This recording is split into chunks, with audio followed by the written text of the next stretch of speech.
What's happening, party people? Welcome to September. It is Labor Day, and we are doing the news stream. It just so happened that the first of the month fell on Labor Day. Usually it's like the first Monday of September, which is just the first today. So, at first I was thinking, my initial reaction is, oh, it's been a quiet month.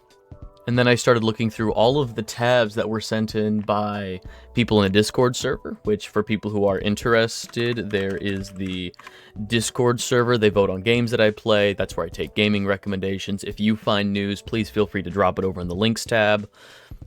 But yeah, so I was looking through things that I gathered, things that people in the Discord server gathered, and I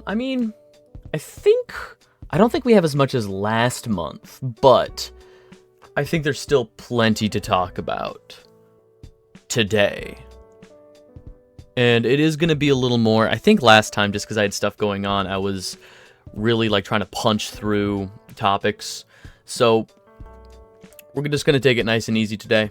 If you check the bottom of the screen, we have our goals, follower goals on Twitch, sub goals on Twitch, YouTube sub goals for those games. So yeah, we're just going to jump right into it. I have no preamble. Oh, no, I do have a preamble. Un moment.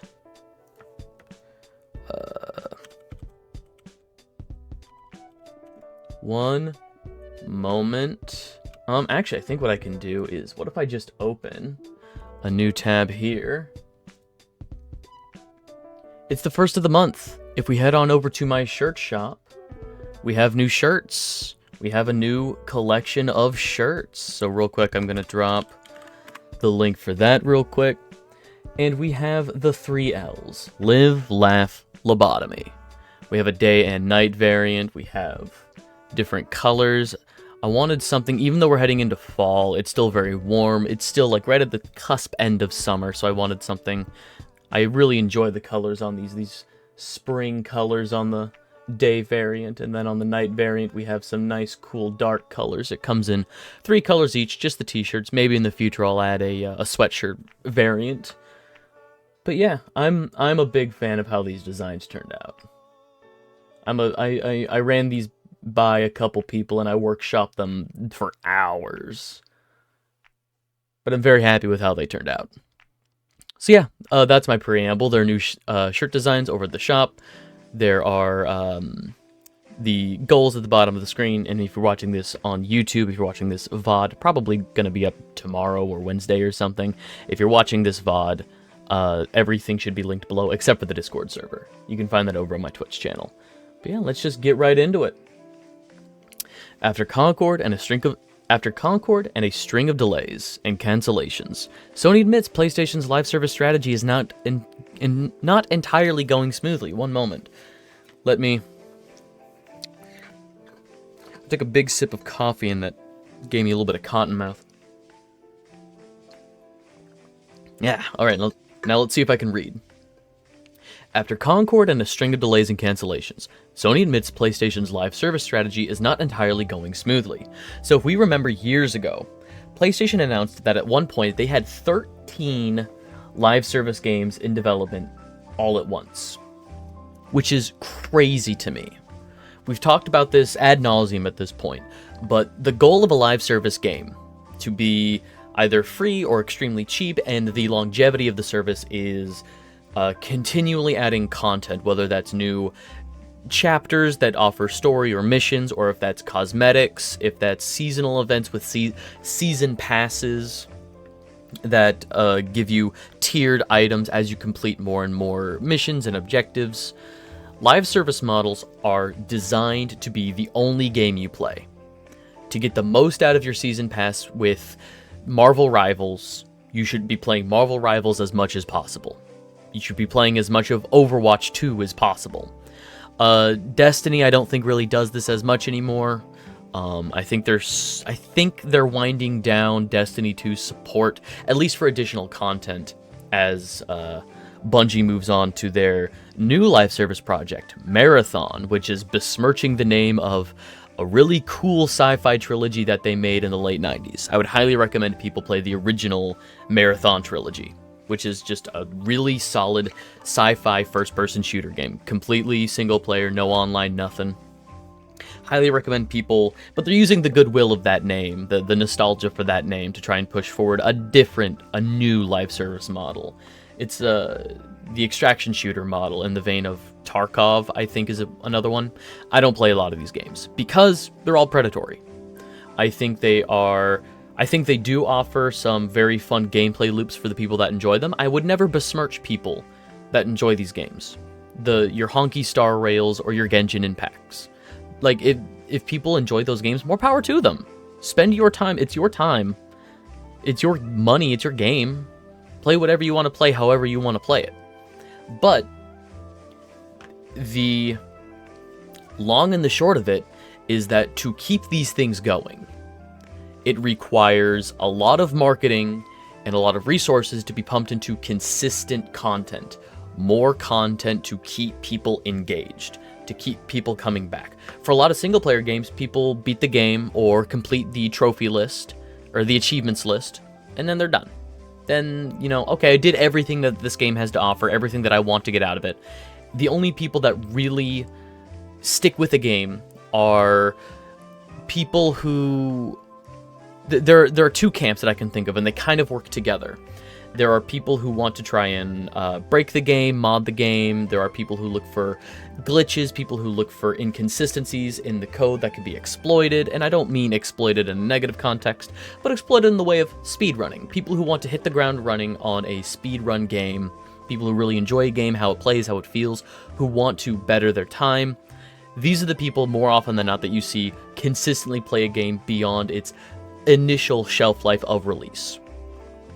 And as a big fan of single-player games, I recognize this fault. That live service games are designed to have just an incredibly longer shelf life. That's the design, to keep people engaged. So Sony saying that they have double-digit live service games in the work is wild to me. Because every one of these games is trying to be the only game you play. So Sony is essentially trying to be their own they're trying to be in competition with themselves. We saw that with Destruction All-Stars that came out with the PS5. It was a Destruction Derby game that easily could have been a new Twisted Metal game. It easily could have been a Twisted Metal game. We had Foam Stars, which was Sony's version of Splatoon. We had Concord, which was Sony's version of Overwatch. They are trying to capitalize on all of these other consistently popular models that other people have already kind of, like, I don't want to say perfected. I think over the course of 3 Splatoon games, I think Nintendo's really, like, tightened up Splatoon. I haven't really heard a whole lot. I remember a lot of people really liked Splatoon 2, and it could just be that I was working at GameStop at the time, Splatoon 1, Splatoon 2, around that time. But Splatoon 3, I feel, was pretty big? Was fairly popular? I don't know, maybe somebody who's more knowledgeable about that can tell me about it, but Splatoon, Nintendo pretty much has that. They've cornered that idea of that King of the Hill, graffiti, leave your mark, cover as much of the area as possible. Paintball style. It's great, and the flavor is great. I love the world of Splatoon. I think it's very fun. I think after decades of Nintendo, and as much as I bemoan and groan at the name Nintendo, I think after decades of recognizable IP, I think they are still consistently finding new and exciting IPs, or they're creating new and interesting IPs to explore. I think Splatoon and ARMS are a wonderful addition to the pantheon of the Nintendo library. As much as I would love an ARMS 2, but I feel like I'm one of 5 people that wants an ARMS 2. But I think if we go deeper, Bungie's independence is getting lighter. So that, to me, Bungie had a lot of freedom in how they did Destiny 2, which was a double-edged sword. We got a lot of the Grimoire stuff. You had to visit a website for lore. Destiny 1 was really rough. Destiny 2, it sounds like they really tightened everything up. The problem that I had with Destiny 2, as a big fan of Destiny 1, it just felt like starting Destiny 1 over again. I didn't feel like starting over again with no loot, no gear. I could not get into Destiny 2 because it felt just like an excuse to start me over again. So I would have to reinvest all this time. If they had just done a massive overhaul update and done like a Destiny 2.0 soft relaunch, like Final Fantasy XIV Realms Reborn. If they had just done like we're going to go offline for 6 months, because a lot of it seemed like they were building up pre-existing maps, Earth. I remember the Earth and the Moon felt very similar. A lot of the map stuff, at least early game for Destiny 2. I did not play a lot of it. I played maybe 2 sessions with some friends, and couldn't get into it. And that's no fault on me. That's just not me wanting to engage with that model of same with Overwatch 2. I played a lot of Overwatch 1, and then when Destiny 2 launched and they said, "Oh, I'm sorry, you don't get all the heroes. All of your progress is reset, but we have a lot of the heroes. They're just, a little bit older, so we changed how the skins look, or how the default skins looked." It all just felt so it feels predatory in the way that your investments will ultimately not matter for live service games when they ultimately go offline. Now, the flip side of this, I understand the other argument. It's my time. I got a lot of fun out of that with what I engaged with Destiny 1 and Overwatch 1. I got a lot of fun engagement out of that. I enjoyed my time with Smite 1. However, for the longevity of these live service models, they will have to do these, defibrillator, clear, soft launch reboots, essentially, recontextualizing and changing up all of these. Legitimately, I'm interested in Smite 2 just to see if the way that they change up the meta is by releasing all of the old gods in a different order. If they claim that all of the gods from Smite 1 will be returning and they'll be just maybe change the kit a little bit or maybe rebalance stuff, hopefully fix the code, high res. But I feel like the only truly unique way that they could redo Smite, knowing what they know now, after a decade of working on the original, is if they re-release characters in a different order to change the overall meta and the narrative of how the community interacts with it. Because that's really the only narrative going on with games like that, is how the fan base interacts with it from a season-to-season basis. There was a point, I think, with Fortnite where they rebooted everything. They did like a Fortnite reboot back to Chapter 0 or something, or Season 0, and I just remember the narrative of that, with how the community was interacting with it, was, for the most part, I remember kind of negative. People were like, "What do you mean?" And then over these past few years, they've rebuilt stuff with, and again, they've rebuilt stuff with Fortnite because they know stuff now, they know what works and what doesn't work, so they're able to build a better experience for their core audience, or at least a more symbiotic experience for the core audience, something that will generate them income, something that the fan base will want to interact with, they'll want to spend money on, for skins, emotes, what have you. I digress. But Bungie's independence was a double-edged sword for them with Destiny. At least I found it to be that way. So it feels like for going in with Marathon, Sony wants a more clear, there's more studio intervention to have a more clear idea of what they want Marathon to be. Which, if I'm being honest, the new Marathon does not look half as interesting as the original 90s games. If we got a full remake of Marathon 1, the original game, with the technology that we have now, that would look wild.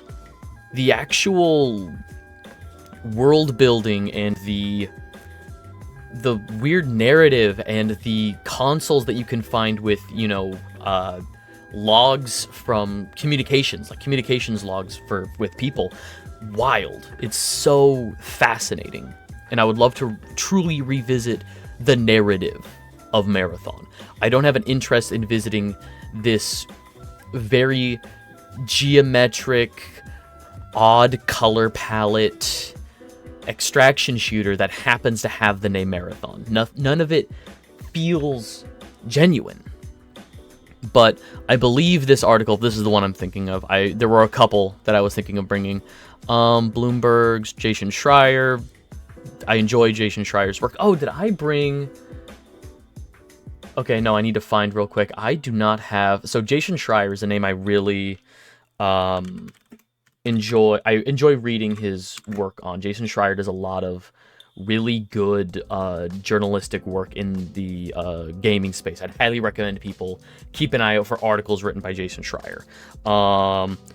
But something we will get to is that Jason Schreier did an article with Bloomberg. Here it is. Just double checking. I don't have it. Okay, I did not have this one up for some reason.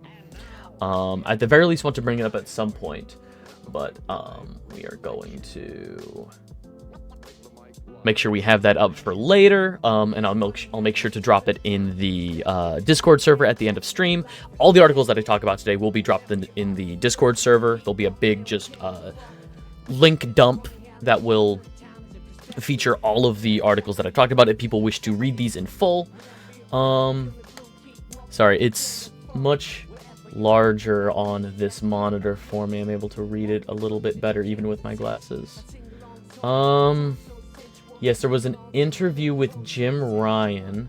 Former PlayStation boss Jim Ryan infamously announced an ambitious live service-focused feature for the company in 2022, which turned out to be Concord, shifting many of its studios, best known for their acclaimed single-player titles, onto live service development in order to release, it was 12 games by 2026.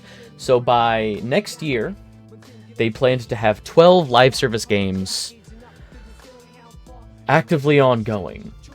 There was meant to be a Last of Us title, there was meant to be a God of War game, there was meant to be a, live service Spider-Man game, which is teased in Spider-Man 2, fun fact.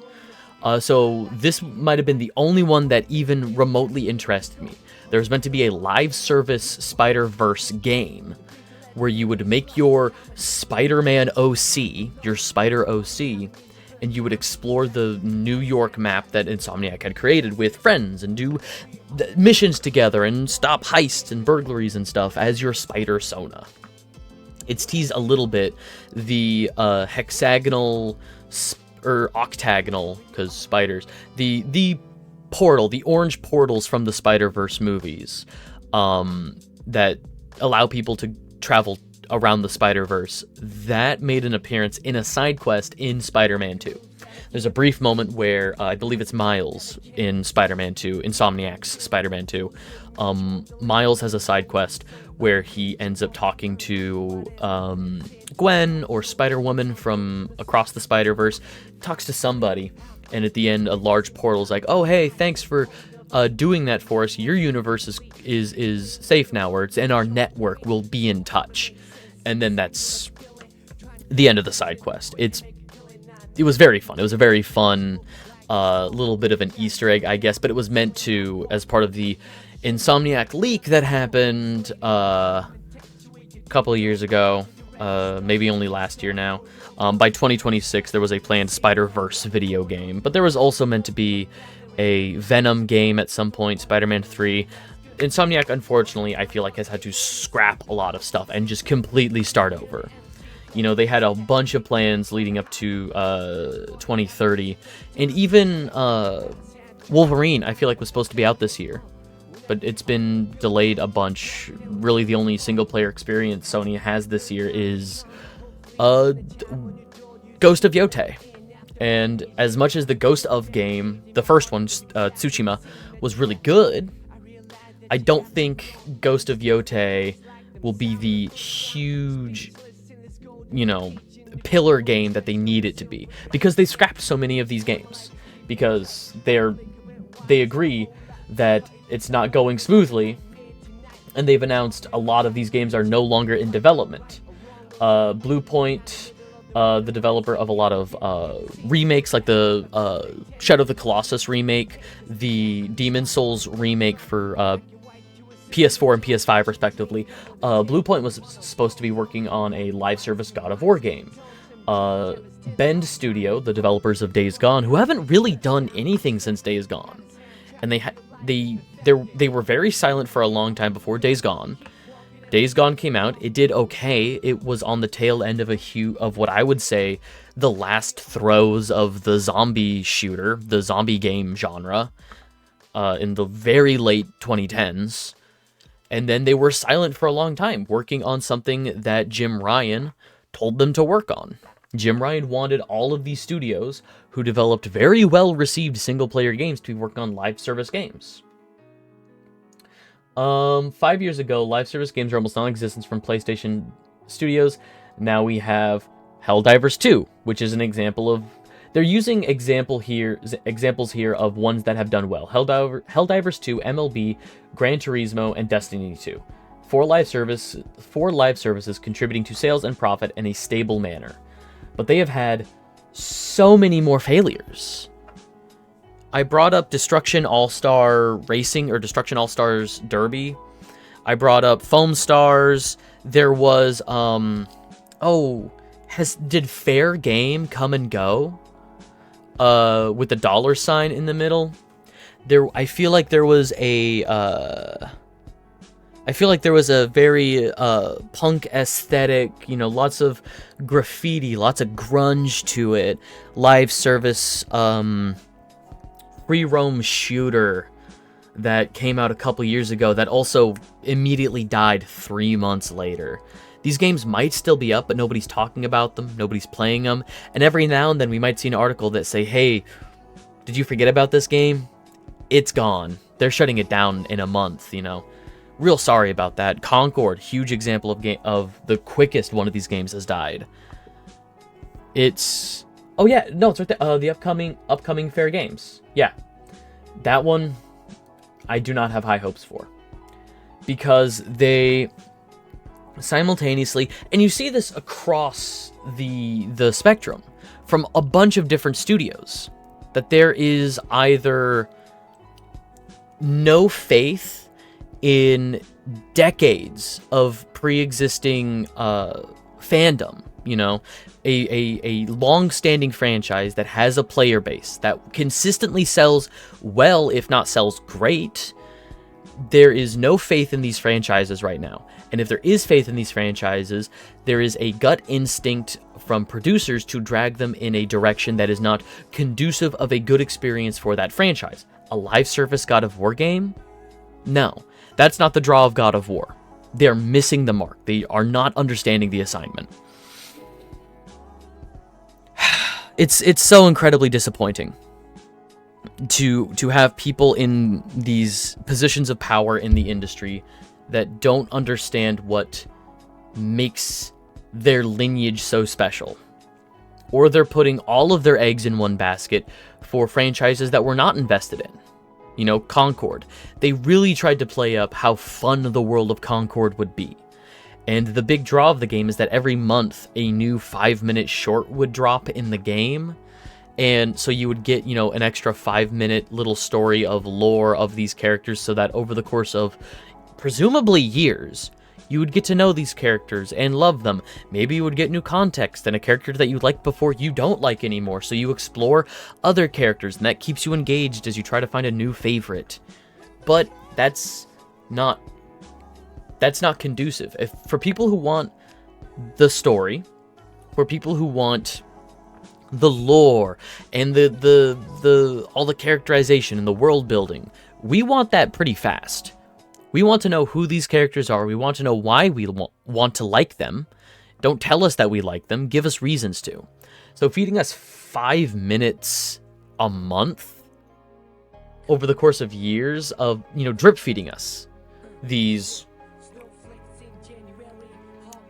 these little bits of continuity is not conducive of building that relationship. I feel like Concord would have been much better off as a not single player experience, but an online co-op experience. Instead of a PvP team v team, if there was maybe, if you want us to love this world and love these levels, start with a game where we play as, we can pick any of the 8 to 12 characters that you've created, and we run through a little campaign, maybe the size of like The Order 1886. That was a fairly short game, meant to be the start of a trilogy. Another game that immediately no faith was had on it. It meant to spark a trilogy, or spark a franchise. Immediately no faith in it. If anybody remembers The Order 1886. But give us an experience where we're able to hear the banter. We have cutscenes with the characters, we get to know these characters, maybe change up the cutscenes depending on what characters we do choose. You know, give us a unique experience. Doesn't have to be too long, but give us an in-depth, engrossing experience that teaches us the world, the characters, the narrative that the world is trying to push. Why are these characters together? What is their goal? What is their mission? And then down the line, do your live service game where you're taking the same character, you know, the same models, the same moves, the same kits, the same levels, but you're shifting them to be PvP arenas. I feel like there could have been a much more consistent, there could have been a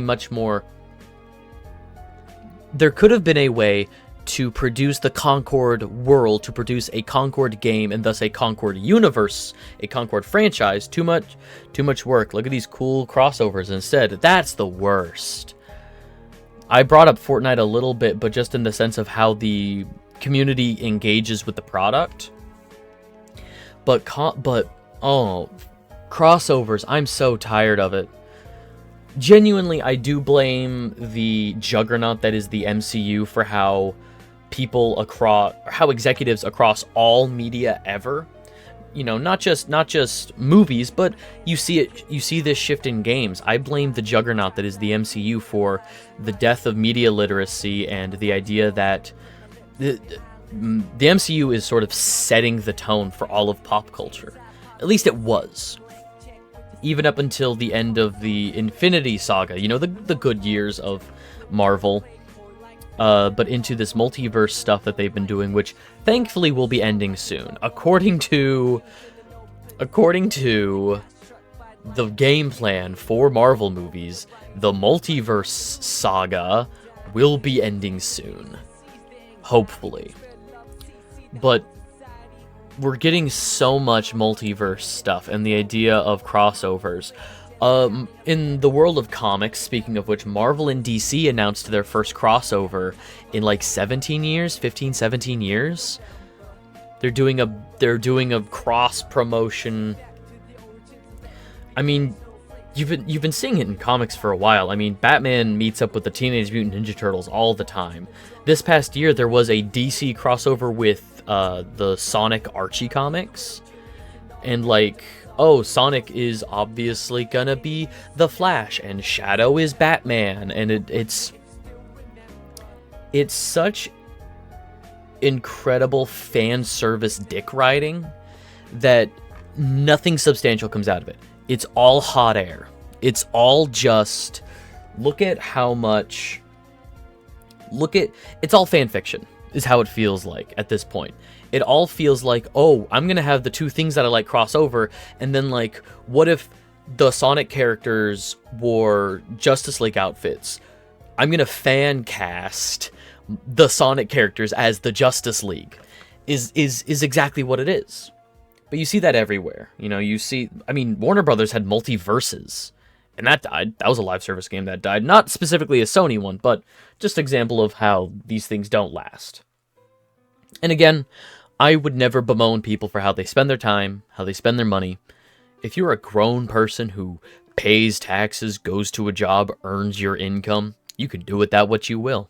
And if you choose to spend your time and money on free-to-play, pay-to-win, live service, whatever kind of model game you choose to engage with, more power to you.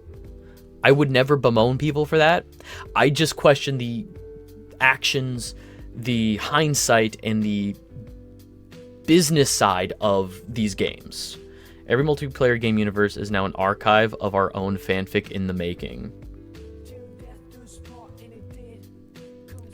Yeah, I know. Oh my gosh, I didn't bring it, but Call of Duty did an announcement.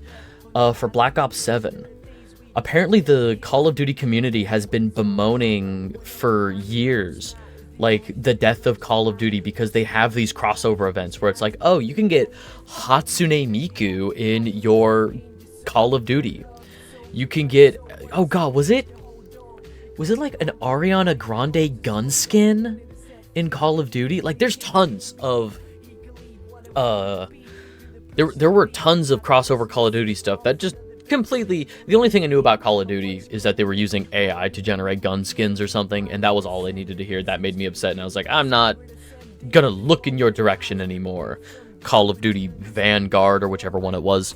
But I do remember seeing a statement where Call of Duty was like, hey, we're gonna listen to the community. You guys are not a fan of these crossovers. Black Ops 7 is gonna be more grounded. Pinky swear, we promise. We'll see. We'll see. But yeah, so Herman Holst, the current head of PlayStation Studios, they want a diverse and resilient portfolio of live service titles, which basically means they're gonna do a bunch of different, they want to do a bunch of different genres of live service titles, but ultimately they're just competing with themselves. They said they were going to bring back the old COD atmosphere, and they said the same thing years ago as well. It's a straight-up lie to try and pull back some of the players they've lost from it for its launch numbers. Yeah, they said, I remember specifically they said that Black Ops, this was the dumbest sentence, they said Black Ops 7 is going to be a direct sequel to Black Ops 2. And that just raises questions for me. What was the point of 3, 4, 5, 6, and then didn't they do a no, that was Modern Warfare that they rebooted and said this is now Modern Warfare 2. So they're trying different tactics with their different sub franchises. They tried rebooting Modern Warfare to see what would happen, and they're just barreling forward with Black Ops. Man, I would be fascinated, because sometimes these games do still launch with single-player stories. I don't know if anybody plays them. I know the numbers were low. No. Black Ops 4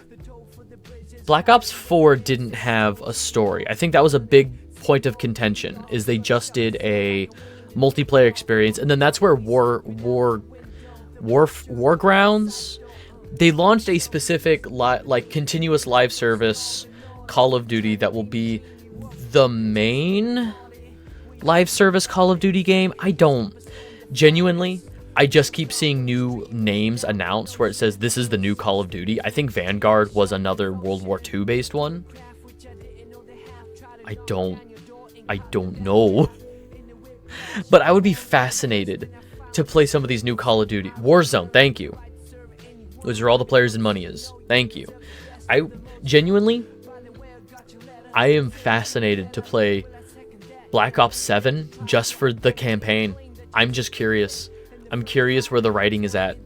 Because I remember, I think it was during the Gamescom this year, there was a trailer that we watched for Black Ops 7. Oh god, ow, that snuck up on me. That was one of those like air bubbles that didn't know which way it wanted to go. Oh, ow. But there was a trailer for Black Ops 7, and I was shocked that it was a Black Ops. I was shocked that it was Call of Duty. Because I was like, oh, this looks cool, actually.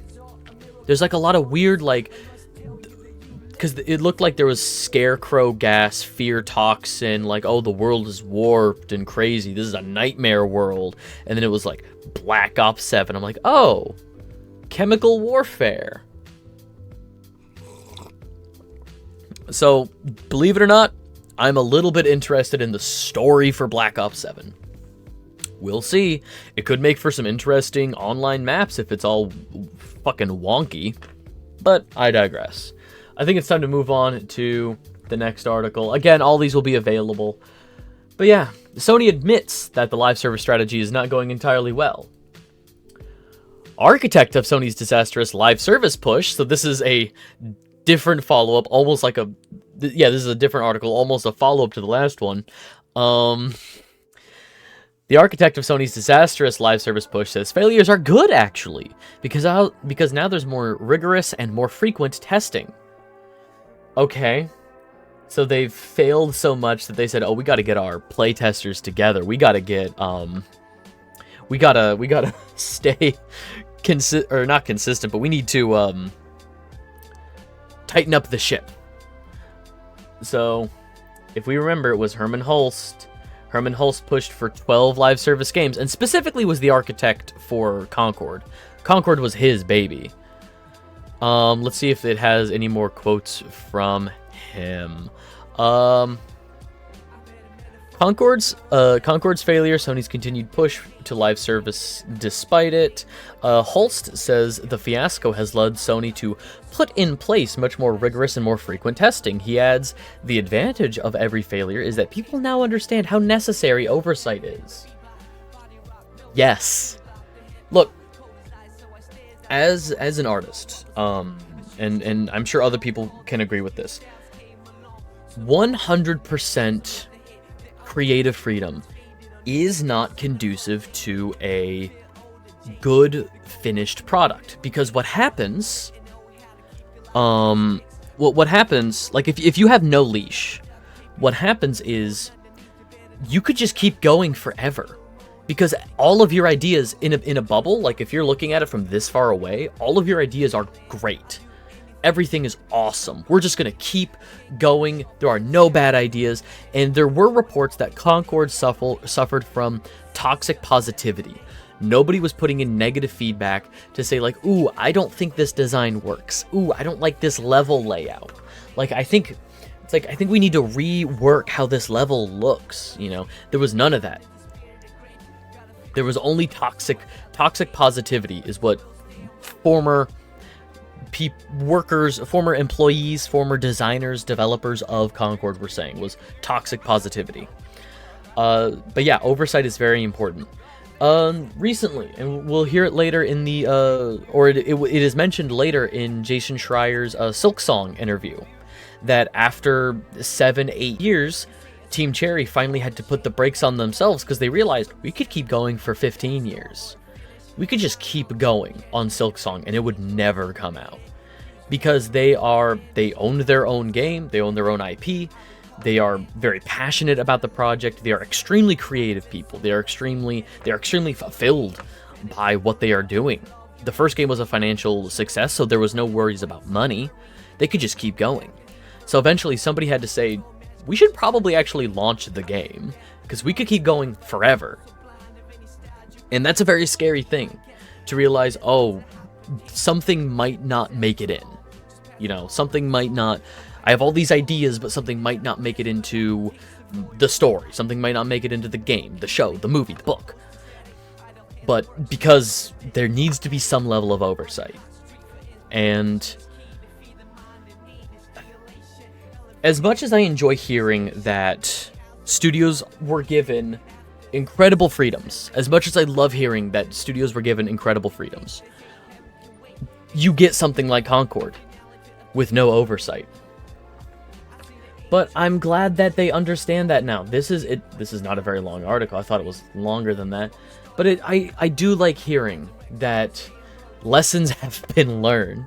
I was hoping the lesson would be maybe live service games aren't cool, but we take our wins where we can get them.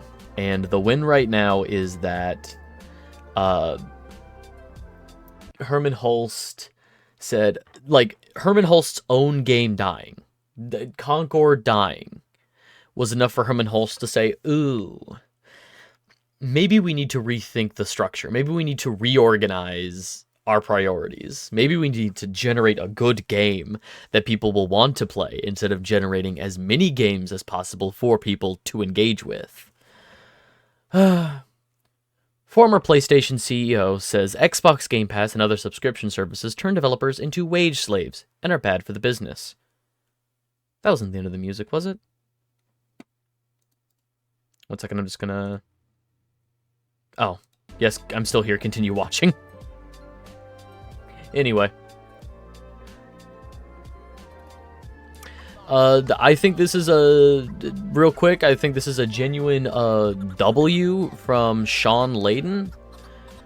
Former PlayStation boss Sean Layden shares why he thinks Xbox Game Pass and similar subscription models hurt AAA game development, calling them bad for the business and turning them into wage slaves. So subscription services have been bad from the beginning. Like, as much as we like to remember the golden days of when Netflix was good, or there weren't that many subscription services regarding movies and shows, the unfortunate truth is that all of these subscription services... So how it used to work, for just a broad view of the history of subscription services, how it used to work is that shows and movies would air on TV, and they would generate money based on selling ad space. So if a show had a lot of viewership, people would pay more money for ad space during those shows. So long-running shows like Friends, Breaking Bad, Big Bang Theory, Frasier, I guess, a lot of sitcoms will generate a lot of viewership over the years because they're very easy to fall into, and they're in the zeitgeist consistently, so they snowball into larger and larger viewership. At the time, the show MASH, about the Korean War? Yeah, the much bemoaned Korean War. The show MASH, the finale, the final episode of MASH had the largest viewership of any show ever at the time, any scripted show ever at the time. You know, usually you've got like the Super Bowl or like big news events like the moon landing and stuff, but MASH at the time had the largest viewership of any scripted show ever. So more than any of its other episodes. So you get the snowball effect on cable TV of people watching over the years and building up. That's not how subscription services gain their money. They gain their money based on how many people are signed up for their service. So they're always looking for ways to sign more people up for their service, which is why you get a lot of exclusivity. Whenever a new movie comes out, you get a lot of like, hey, you can watch this movie only on our subscription service, only on Max, only on Paramount Plus, only on Disney. Or you'll get exclusive movies like Hulu. Hulu had Prey, and there's that new animated Predator movie. You know, you get a lot of subscription service only, didn't go to theater type movies. You also get that for shows, unfortunately, which is why so many shows aren't lasting past maybe 2 seasons. If a show is lucky, it gets greenlit for a second season. Because subscription services only generate money based on how many people are subscribing each month, every year, getting new subscribers. So they'll look at the numbers of who signed up to watch a new show. Just as a recent example, how many people signed up to watch the new season of King of the Hill on Hulu? That is a number that they're looking at very carefully. How many people signed up for Hulu to watch the new season of Futurama? Long-running franchise, long-running animated sitcoms from the cable network era. They look at those numbers and they say, okay, if we greenlight another season, which they did, there were 2 seasons of Futurama. There are 2 more seasons of Futurama coming. There's a second season of King of the Hill coming, and then after that we'll see if there's another batch of 2 seasons coming. Hulu greenlights 2 seasons at a time, which I find odd. They also greenlit 2 seasons of the Animaniacs reboot, which didn't do well. People didn't sign up for Hulu. People who had Hulu watched it, but they didn't generate enough people signing up for Hulu to greenlight more seasons. So you get a lot of shows that don't last long because they are on streaming services and people aren't signing up for these streaming services to watch a show that they might not be invested in. You know, oh, I didn't sign up for Paramount Plus to watch the first couple seasons of Star Trek Lower Decks. Why would I sign up for season 5? You know, so Star Trek Lower Decks didn't get a season 5. Now, pivoting this idea to games, how games used to generate their income was people bought the game. It's that easy. Home VHS and DVDs, people bought the movie. That's how they generate income. People People buy it, and then people play it. There wasn't a long-term need for engagement. So you used to have annual releases of franchises, like Call of Duty, where it was, okay, people bought last year's game, they played it, they're ready for another one. So there were, and still are to an extent, annual releases of Call of Duty. Because the way they generate their income is people just buy the game. Live service models have come around, and now they generate their income, as I mentioned before, by taking up your time. You spend money on season passes, cosmetics, in-game items, or subscription services like World of Warcraft, where you pay a monthly to play the game, which I think was the first. Was WoW the first subscription game? I don't recall, but it was at least the first big one. When I heard as a kid that people paid a monthly subscription to play a game, that was a foreign concept to me. But now it's commonplace. Now it's commonplace to pay a monthly subscription fee for a number of games with things like Game Pass or PlayStation Plus, which I do subscribe to. I am subscribed to the largest, the highest tier of PlayStation Plus. I pay for it annually. So that's, a huge chunk of change out of my pocket every February or something. But I pay for it because I enjoy it. It is a very easy and convenient way to access a swath of games that I enjoy. Anything from new game releases that I'm interested in to classics that I played as a kid because they have their retro catalog of PS2 game, PS1, 2, and 3 games. All the Ratchet and Clank games are on there. I digress. I'm guilty of this too. But the idea here is that companies are no longer generating their income just from people buying their game, because day one on Game Pass will kill a game. People will play it day one on Game Pass. Look at the studio that just closed, Arcane Lion. Not the other Arcane studio that made Dishonored, but Arcane Lion made Redfall, which was a online vampire game where you play as vampire hunters, like a 4-player co-op, semi-open world. It felt like, but Redfall was day one on Game Pass, and it didn't do bad for day one, but in under a week, the player numbers died, and nobody bought it because they didn't have to buy it. It was day one on Game Pass. Nobody liked it. Nobody stayed even engaged with it.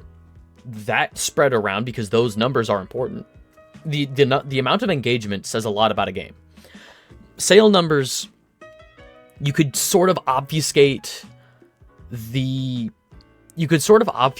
how people felt about a game in the olden days when it was just review companies, like your Game Informers or your GameSpots or your IGNs who would do reviews of games.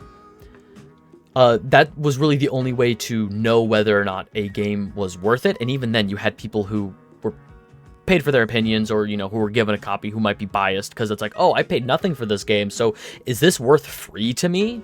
Probably. But now you have review copies given to streamers, given to ordinary people who, again, might be a little bit biased because they were given a review copy, or who could even be paid for their opinions, paid to say good things about a game. But we also have access to numbers of people who stay engaged with a game. Steam has active players. They have those numbers of people actively engaged with the game. So it used to be, you would hear, oh, this game sold 3 million copies in a month. A lot of people are buying this game. I should pick this up.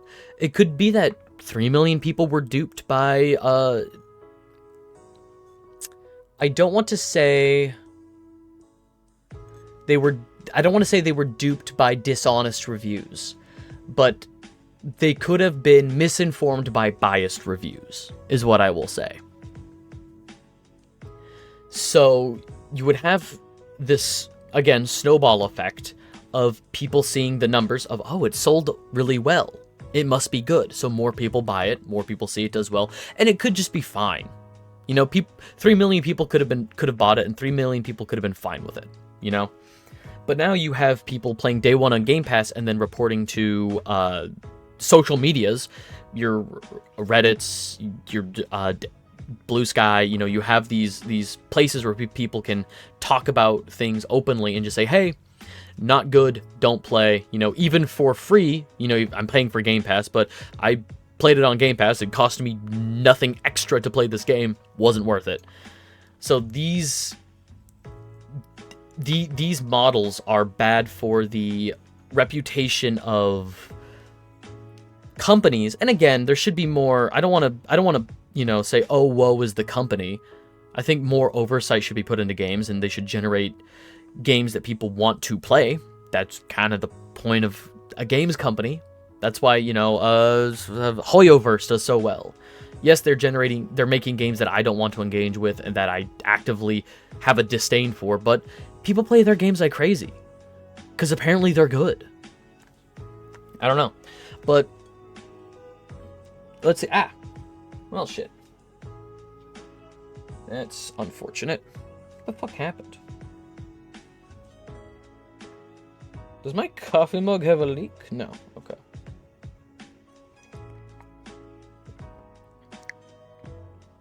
Yeah, so let's look down at Sean Layden's. I'm sure there's. I am not a big supporter of the Netflix of gaming idea, says Layden. I think it is a danger. The problem with gaming is all we have is launch. That's it. No one wants to pay money to come into the studio and watch people code, he said, pointing out that unlike music artists who can tour or sell merchandise, game developers have no extra revenue streams once a game ships. Yeah, so if all they're getting is a licensing fee from Xbox, that doesn't... They can negotiate the licensing fee, but they're never going to be generating as much money as they could have been should it be just a public release, hey, buy the game or don't. I mean, look what happened to music. In the popular mind, music costs nothing. Music should be free. Spotify, what is that? It's $15 a month or something, but virtually no one buys music anymore. Yeah, so the music industry is also kind of tanking because of these streaming services. Again, it's a model like Spotify is free with ads or something. I used to get a really cheap when I was a student. I would pay like $2 a month for Spotify Premium, and then once that stopped, I stopped my Spotify subscription, so I don't use it anymore. But Pandora's another one where you can like have stations, and it's a little more obtuse for your music listening pleasure. But nobody's buying. I mean, I'm still buying physical albums because I understand that anything digital, like a digital license for music or a movie or show or a game, that can be revoked at any time, unfortunately. Like, that's just in the user agreements, like the end user agreements for any service like this. If the license is not renewed, it can just be taken away. It can just be pulled at any time. So I still am a fan of owning physical media, just in case it happens. But yeah, music is like all over YouTube. You could just like pull music up on YouTube. You can't unring the bell, he said about publishers committing to day one subscription launches. Genuinely, I don't think it will hurt Silksong. Silksong is going to be day one on Game Pass. I think, if anything, I mean, obviously they're not going to be making as much money as they could, because people on Xbox who have Game Pass, if they want to play it, it's just there for them. But it is an interesting choice, I think, to pull day one on Game Pass. And I think, Risen, we talked about this, that Xbox, at least I think, Xbox might have reached out to them. Xbox might, like, really want... Because there was the announcement from Xbox that Silksong is launching in 2024, 2025, and then it didn't. Then Team Cherry was very honest and said we're not launching by then, which was not a good look for Xbox. But Xbox is still giving them day one on Game Pass. They're still like promoting it with their ROG Ally X model that's coming out, the Xbox handheld. But Like, they're still doing tons of promotion with them because Xbox really wants Silksong. It's a incredibly hyped game. People are so excited for this. Layden continues, they're not creating value, putting it in the marketplace, hoping it explodes, and profit sharing. Hoping it explodes, and profit sharing, and overages, and all that nice stuff. It's just, you pay me X dollars an hour, I built you a game, here, go play it on your servers. I don't think it's really inspiring for game developers. It's not. You hear it all the time from studios. Activision is one of the worst about this. ActiBliz, they will take tons of their really talented studios and just say, you are support for Call of Duty now. You only make skins for Call of Duty now. I'm sorry, Toys for Bob. You were incredibly lucrative with Skylanders for us. You even brought back Crash and Spyro for people who adored them. What's that? You're working on a Crash Bandicoot 5 that will blend the two worlds and will be incredibly... It'll be fucking huge, dog. This will be big. No. You make Call of Duty now. Toys for Bob was just the first example I could think of. There have been studios before and since that have had that happen to them. I just had a personal investment in Toys for Bob as somebody who's a fan of Skylanders and Spyro. Crash Bandicoot is also there, but like, I digress. It's not a good place, and I love when people who used to be like in charge of, like, this is the former PlayStation CEO speaking. I adore when they are no longer in that world. He's not in charge of the company anymore. I think he retired. I think he took a severance and retired. But when he just speaks his mind, when he is no longer actively engaged, has no longer financial interest in PlayStation doing well or something, and then he can actively speak his mind and say, it's not looking good. This is not good. I think it speaks volumes of the industry as a whole when you hear a former studio head who is no longer engaged say, I was in that for a while, I was in charge of that for a while, it's not looking good. And I'm not saying Shawn Layden is, free of sin. I'd have to look up the years that he was involved with PlayStation and just see some of his decisions. I'm sure he's not free of fault. Jim Ryan, Herman Hulst, all of these PlayStation, at least the US side PlayStation CEOs, they've all done probably some things that I don't agree with. They're business people. I don't agree with business people, but this is just a W that I can agree with, even though I am part of the problem. Arcane Studio. Speaking of Arcane Lion, here's the other one. Arcane Studio urges Microsoft to cut ties with Israel amid Gaza conflict. So, I don't get too political on this channel. I really do just try to keep this as open and fun as possible. However, I will say that I think that it speaks to the integrity of Arcane Studio to stand up to their parent company on such a divisive issue. I think it's important to speak your truth, to be as if you're going to draw a line in the sand, I think it's important to speak up about it. And I think it's incredibly cool of Arcane Studios to speak up on such a divisive issue that they know will draw ire from somebody. And it's fascinating to me how studios that are very much involved with... I guess Microsoft as a whole company isn't this way, but at least, Xbox has this public-facing image of, at least with the games that they make. I just think it's fascinating that an incredibly pro-war game company seems to be pro-war in real life, is how I'll put it. It's just interesting is all. No, obviously what's going on in Gaza is a tragedy. And I think if we stop talking about it, if we let it slip out of our mind, if we let it slip out of the zeitgeist, that then terrible things will continue to happen without repercussions, without oversight, without any kind of backlash or any kind of response. And so I think it's important to always be talking about it's important to always be talking about things going on in the world. And yes, this is silly video games. This is just us, talking about the gaming news. So I don't want to get too lost in the weeds about what's going on in Gaza with Israel. But I do think it is incredibly bold of Arcane, and I'm very proud of... Proud is a weird word. I think it's cool for Arcane to be stepping up to Microsoft like that. Microsoft has been dissolving companies like crazy, but Arcane knows their worth.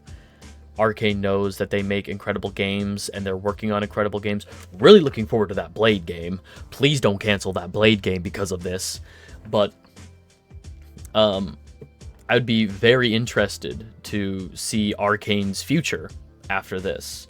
It's such a controversial, divisive issue that a subsidiary of a subsidiary, like I think it's like 3 degrees into subsidiaryship, subsidiarianism.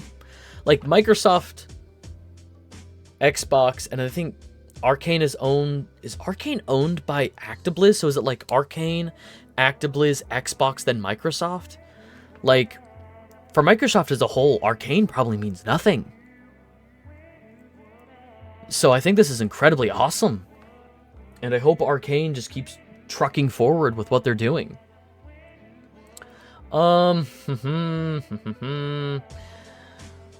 this has been an ongoing thing for, I think, since last year. I think Mew brought up that last year things were, payment providers were, basically payment, the user end payment options of like banks and payment apps like PayPal were not allowing companies or not allowing people to buy like adult games and stuff. And I get it if it has like genuinely illegal content in it. However, I am not a fan of banks and corporations telling people how they can or can't spend their money. If they do buy illegal things, then report it. Get those people arrested who buy illegal things. That's not on you, but PayPal is no longer available as a payment option, affecting transactions all currencies except the euro, the Canadian dollar, the Grand British, the pound sterling, the Japan yen, the Australian dollar, and the US dollar. This change began early 2025. Is this article? Okay, this article is from mid-August, so it's fine. Admits timeline is uncertain. Additional payment methods. This similar disputes popped up with MasterCard, Visa, Stripe. Pressure over games with adult or controversial content. So this has been going on. We talked about it a little bit last month. Like itch.io dropped a bunch of their adult content games. But Steam is reworking how they do their adult content games. And there's been talk of like age verification, of like taking a picture of your ID or something. And it's funny you say that, because the people who got Visa and MasterCard involved put out a statement today that they don't care whether the games are legal or not. They want the games pulled from stores, period.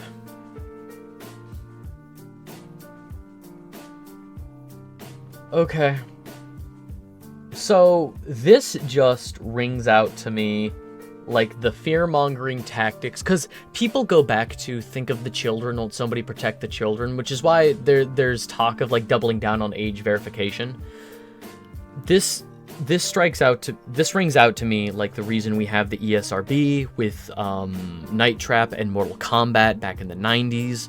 This rings out to me like the Rockstar scare of the mid-2000s with like GTA. Specifically, I think it was like GTA 3 that was like a big issue, and then GTA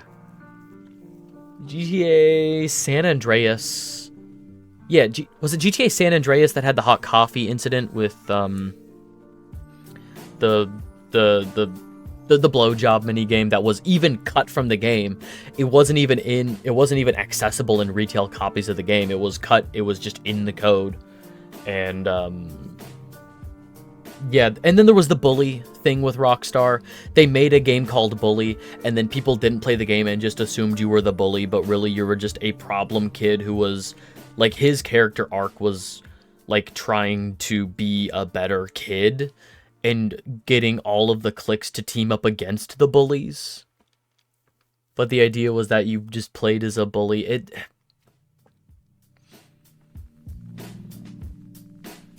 I understand. I understand the want to, quote and unquote, protect the children, but that comes at the line there. The person who should be monitoring this, who should be protecting the children, are the parents.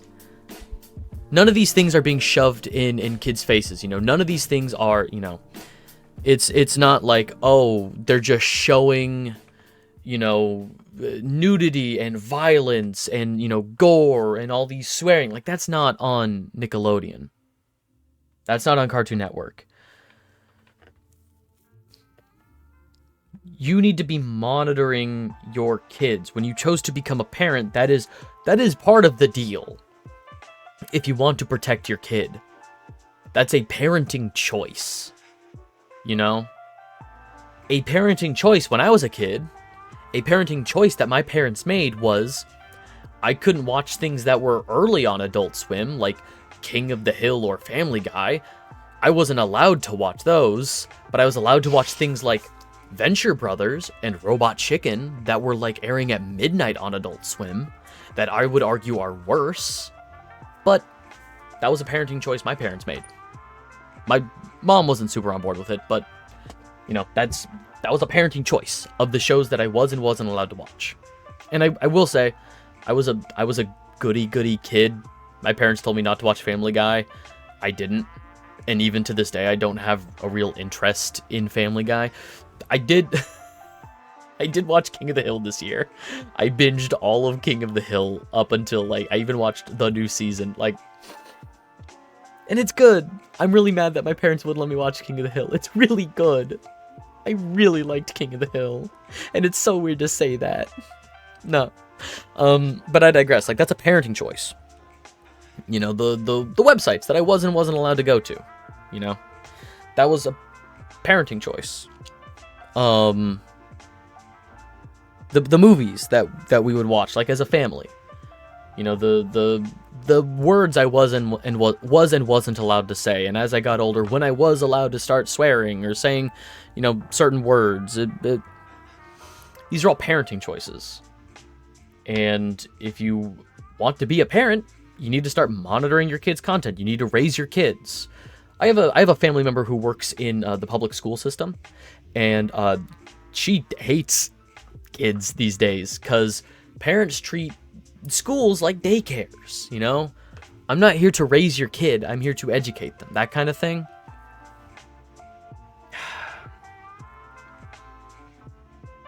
Again, if there's illegal content, for sure. I get it. But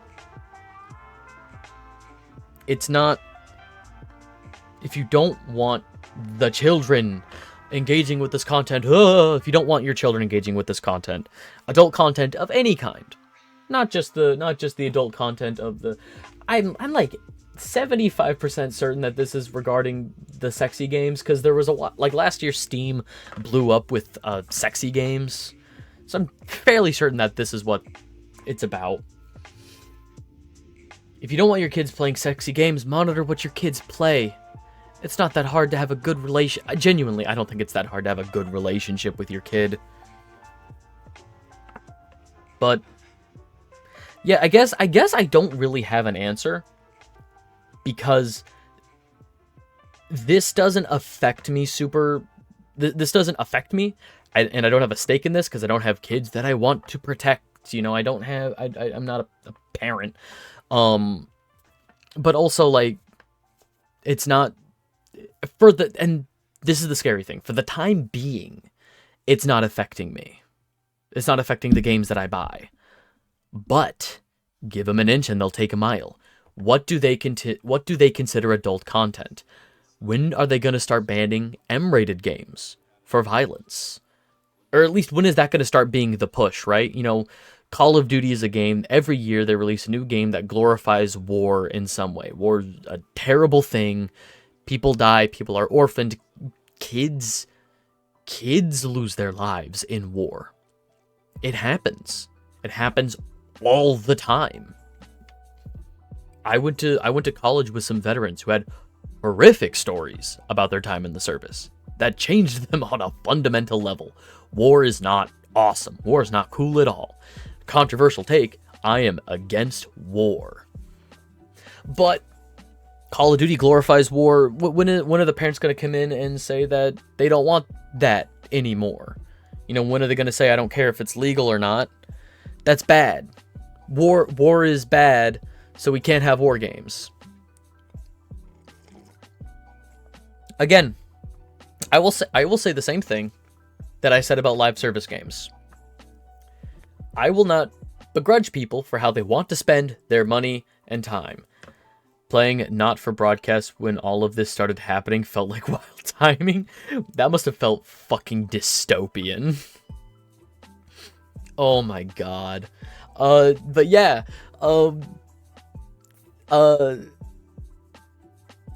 I will not bemoan people if they want to pay money to play sexy games. I will not bemoan people if they want to pay money to play the war games. I play war games sometimes. You know, as somebody who's not a veteran, who has never seen combat, who will never see combat, knock on wood. No, it's just like, I have no problems with these games. And it feels like the people who do have a problem with the game, it's the thing of like, if you give people an inch, they'll take a mile. Or another way that I've heard it is like, if you give people an inch, they'll think they're a ruler. You know, they'll take all of it. Double meaning. It just feels like we are creating a very slippery slope. And I'm really hoping that some... I don't want to say workarounds, but I'm really hoping that we can find some way in the middle to come to an agreement. You know? Because I hate the idea of being told how to spend my money. And I feel like even though it's not affecting me now, if we don't speak up on it, someday it could. Someday I could be told how to spend my money. Someday, you know. And I don't want to sound like too dystopian. I don't want to sound too, you know, negative about it. You know, I don't want to overplay this. I don't want to say something like, oh, maybe someday they won't let me buy an E-rated game because I'm not a kid anymore. I can only buy games for my demographic. Like, that's ludicrous. However, I think it is realistic to just keep in mind that the banks have our money. Most money doesn't exist anymore. Like, I think it's what, like 95% of all money is digital these days. And money is something that our society, for now, relies on. However, adults shouldn't be able to play Roblox, Minecraft, and Smash Brothers. They should not be allowed to play online. Like, I'll play Minecraft, just like I have a server with friends, all adults. We are all grown people playing Minecraft in a server. However, there's not a great history. The track record for those games is not great, especially Roblox. Oh my god, I didn't bring an article about Roblox. Okay. Hey, real quick about Roblox for people who didn't hear, for people who don't know. Roblox added something to their terms of service that said you can't out pedophiles, but they're not actively hunting pedos on their servers. and they're threatening legal action against people who out them. So that's cool. What the fuck, Roblox? I want to look it up. What were the numbers? How much did Roblox stock drop? Roblox stock. Oh. Yeah, let's look at this month. Oh, it looks bad. Let's look at August 1st. Stock price was about $125. On the 6th, it rose up to $134. And then 1 week later is at $129, so we're starting to see a dip. And then 3 days later, it tanked. God, what is that, like? What's the percentage? What's the percentage? Nvidia, no, not related. Yeah, no, it's tanking like crazy. It looks like it's starting to stabilize, unfortunately, but horrendous, awful. But yeah, I mean, Roblox is like an only online thing. You know, you can only engage with that in an online, because it's more of like a game launcher for modded games and stuff. So, Roblox, absolutely, stay away from that.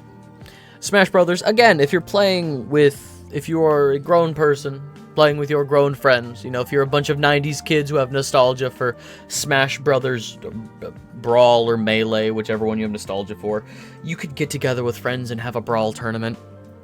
That's fine. Minecraft, you can play if you play Minecraft just on your own, if you just want to vibe, I have no qualms with that. Just, you know, just stay offline. Just stay offline. It's not looking good, but we move on. Again, all of these articles will be available if people want to do their own research, if they want to read further into the things that I'm talking about. All the articles will be made available, and then you can go from there. Mass Effect veteran says open world bot flop Anthem gained momentum within EA because the pitch was, what if BioWare game, but it could do FIFA numbers? Again, this is feeding into the delusion of live service games. This is the same as Destruction All-Stars. This is the same as Foam Stars. The pitch is just, hey, so other games make an insane amount of money. The reason FIFA makes that much money is because it's like it's like cornered the market on soccer games, and there are dozens of people who like soccer, don't want to play soccer. Recognizable faces and names. I think FIFA recently gave up, or they didn't renew the license, so I think soccer games going forward are just called like EA Football Club or something. But what if BioWare game, but it could do FIFA numbers? That certainly was a pitch. That is awesome, actually. That art is really cool. I wish I gave Anthem a chance. With Anthem finally due to fully shut down in January, it is appropriate time not only to look back at what went wrong, but also, why was this thing even greenlit in the first place? And you could make that pitch for anything. You know, Bend Studio, who consistently makes, you know, games that review well, sell okay. What if Bend Studio game, but FIFA numbers? What if Insomniac game, but FIFA numbers? You could make that pitch to anybody, for any studio about any game. You could predict, you could hope that it makes FIFA numbers. It won't. It won't. There's almost no shot a game could do FIFA numbers. Is FIFA still the most lucrative, like, game ever? Like consistently every year. Isn't FIFA consistently, like, crazy with numbers? I don't remember, but I think it's FIFA that rakes in like billions, like more than the income of like small countries. But yeah, it was just delusion. A lot of this early version from Casey, that would be Anthem general manager Casey Hudson.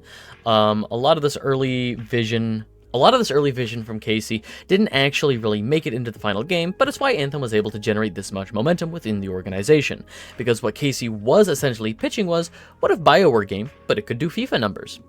What if you could tell a story with your friends? What if we had an onboarding that allowed you to try the game, but seamlessly moved into playing the game? Oh, seamlessly moved into paying for the game. Maybe not free to play, maybe free to play. Maybe sort of cliff where you paid for money, but something that brings the business model forward. Whatever you, an executive within EA, are imagining, maybe this game can be that game. And that's the thing, if you make a vague enough claim or like pitch where it's like, what if studio that does really well, like what if the Mass Effect company made a game that did FIFA numbers? That is an incredibly attractive pitch. I get it. That sounds awesome. Something buzzword. That's exactly what it is. That's exactly what it is. And again, this feeds into the overall conversation today of where's the oversight? You know, you just tell the producers, hey, we're making something that'll make FIFA numbers. That's all they need to hear. They say, go then, make your FIFA number game. It's ridiculous. Oh, here we go. EA wanted money, of course. FIFA is one of the most lucrative game franchises of all time, landing just behind Minecraft, according to, that's a Wikipedia link. So it's not surprising to hear EA's ears perked up when Hudson apparently mentioned FIFA numbers. That's, again, that tickles the brain. That's a that's the buzzword, is FIFA numbers. I'm sure there was more to it than that. I'm just not sure. I'm just also sure EA likes money. Yeah, it was delusion. It was delusion. No oversight. It was no oversight tying into this. Too much faith in unproven properties tied into a lack of faith in pre-existing properties. You know, there's a reason Call of Duty has been doing so well. Call of Duty is and was a pre-existing franchise that was already doing really well, had a lot of good faith built up. So when they pivoted to this more live service model, people followed because Call of Duty had goodwill built up, and they had faith in their property. They were pushing forward with these models that generated them income, which allowed them to put more back into the game, to shift more companies towards Call of Duty. Like, the stars aligned for Call of Duty. It is a syzygy that makes sense. I digress. Microsoft cancels another Xbox game. Just Cause devs Contraband. This is, okay, I don't think I have it, but I think this is the one that not Jeff Keighley, Phil Spencer played, and Phil Spencer wouldn't put the controller down. He loved this game so much. And then it got canceled. Microsoft wave of game cancellation continues today with the news that Just Cause developer Avalanche's Day 1 Game Pass. There's Day 1 Game Pass again. Day 1 Game Pass release Contraband has been canceled. Citing sources, this was first confirmed by reporter Jason Schreier again. Again, just a name I keep an ear out for. I really like Jason Schreier's work. The game was planned for PC and Xbox Series X and S. Avalanche has stopped active development on Contraband, but didn't use the word cancel. The report said the game is now on hold, citing a source that said the project was in the works for 5 years. This might not be the same one again. Contraband was described as a co-op smuggler's paradise set in a fictional world in the 70s. The announcement trailer used Steely Dan's Do It Again, which debuted in the 70s. I was trying to find... another game that recently got canceled was Rare's Everwild, the Perfect Dark reboot. Oh, it was the ZeniMax online studio. Yeah, ZeniMax's game was the one Phil Spencer couldn't stop playing. Yeah, so it's just another... It's another cancellation, which is so sad to hear because... Again, we don't know if Contraband would have done well or not. It is, it's another, Oh, this wasn't going to be necessarily a live service game. They just said it was a co-op game. Co-op Smuggler's Paradise. I mean, honestly, that sounds awesome from the people who did Just Cause. But yeah, a new game from Rare getting canceled sucks because Rare has just been stuck in the spiral that is their pirate game. Rare's pirate game. I wanted to say Skull and Bones, but that was the Ubisoft one, or the EA one. That was the other one, if anybody remembers that one. Oh man, my brain. Not clicking. But yeah, no, Rare is just stuck with their pirate game. Sea of Thieves, thank you. Yeah, Rare is just stuck with Sea of Thieves. They wanted to make something else, canceled. Perfect Dark reboot would have been awesome from Rare. Who did Perfect Dark Zero? No, canceled. It's just a shame. Oh yeah, Microsoft made these dramatic cuts even as its business was booming, a fact that CEO Satya Nadella acknowledged and said that due to the enigma of success. The cuts came at a time when Microsoft invests heavily in AI, with the company recently pledging $120 billion, up from $80 billion to AI spending. So if people remember, Xbox made an announcement where they said they're going to be generating 2 libraries. They're going to have a library of content created by their studios, real games by real people, and they said outright, we're going to have a catalog of slop. They didn't use the word slop, but they said we're going to have a catalog of AI-generated games, which sounds awful. That sounds abysmal. That sounds terrible. The only thing I hope, do whatever you want, Xbox. Make as many terrible corporate decisions as you want. Absolutely tank your company. Fuck you, Xbox. Just give me the option to filter the search. If I'm looking at your catalog of games, give me of the little things where it's like, I want to see, adventure games. I want to see RPGs. I don't want to see AI games. Let me turn that off. That'd be real swell of you, Xbox. All right. It's such a shame, too, because Xbox, I feel like, has actually come out with a couple absolute bangers recently. Like a couple first-party Xbox games that it feels like they're not super... A proven property. Indiana Jones. Indiana Jones and the Golden Circle did well. It's getting DLC later this year. Like, at the 1-year anniversary mark of the game. I still gotta finish it. But yeah, Indiana Jones. Proven property. Single-player game. Did really well. It sucks. It's sad. All of this is nasty. All of this is bad. All of this is bad. Nintendo forces Japanese charity speedrun event to pull its games from lineup after claiming unauthorized use. Now organizers have to ask permission for every single game in the future. That's the whole story. RTA in Japan, which was inspired by Games Done Quick, is set to benefit Doctors Without Borders. That's the whole article. Yeah. Nintendo has been making a series of PR blunders over the past couple years. Genuinely, I think it was the death of, was it Yoshida that died? No, it wasn't Yoshida.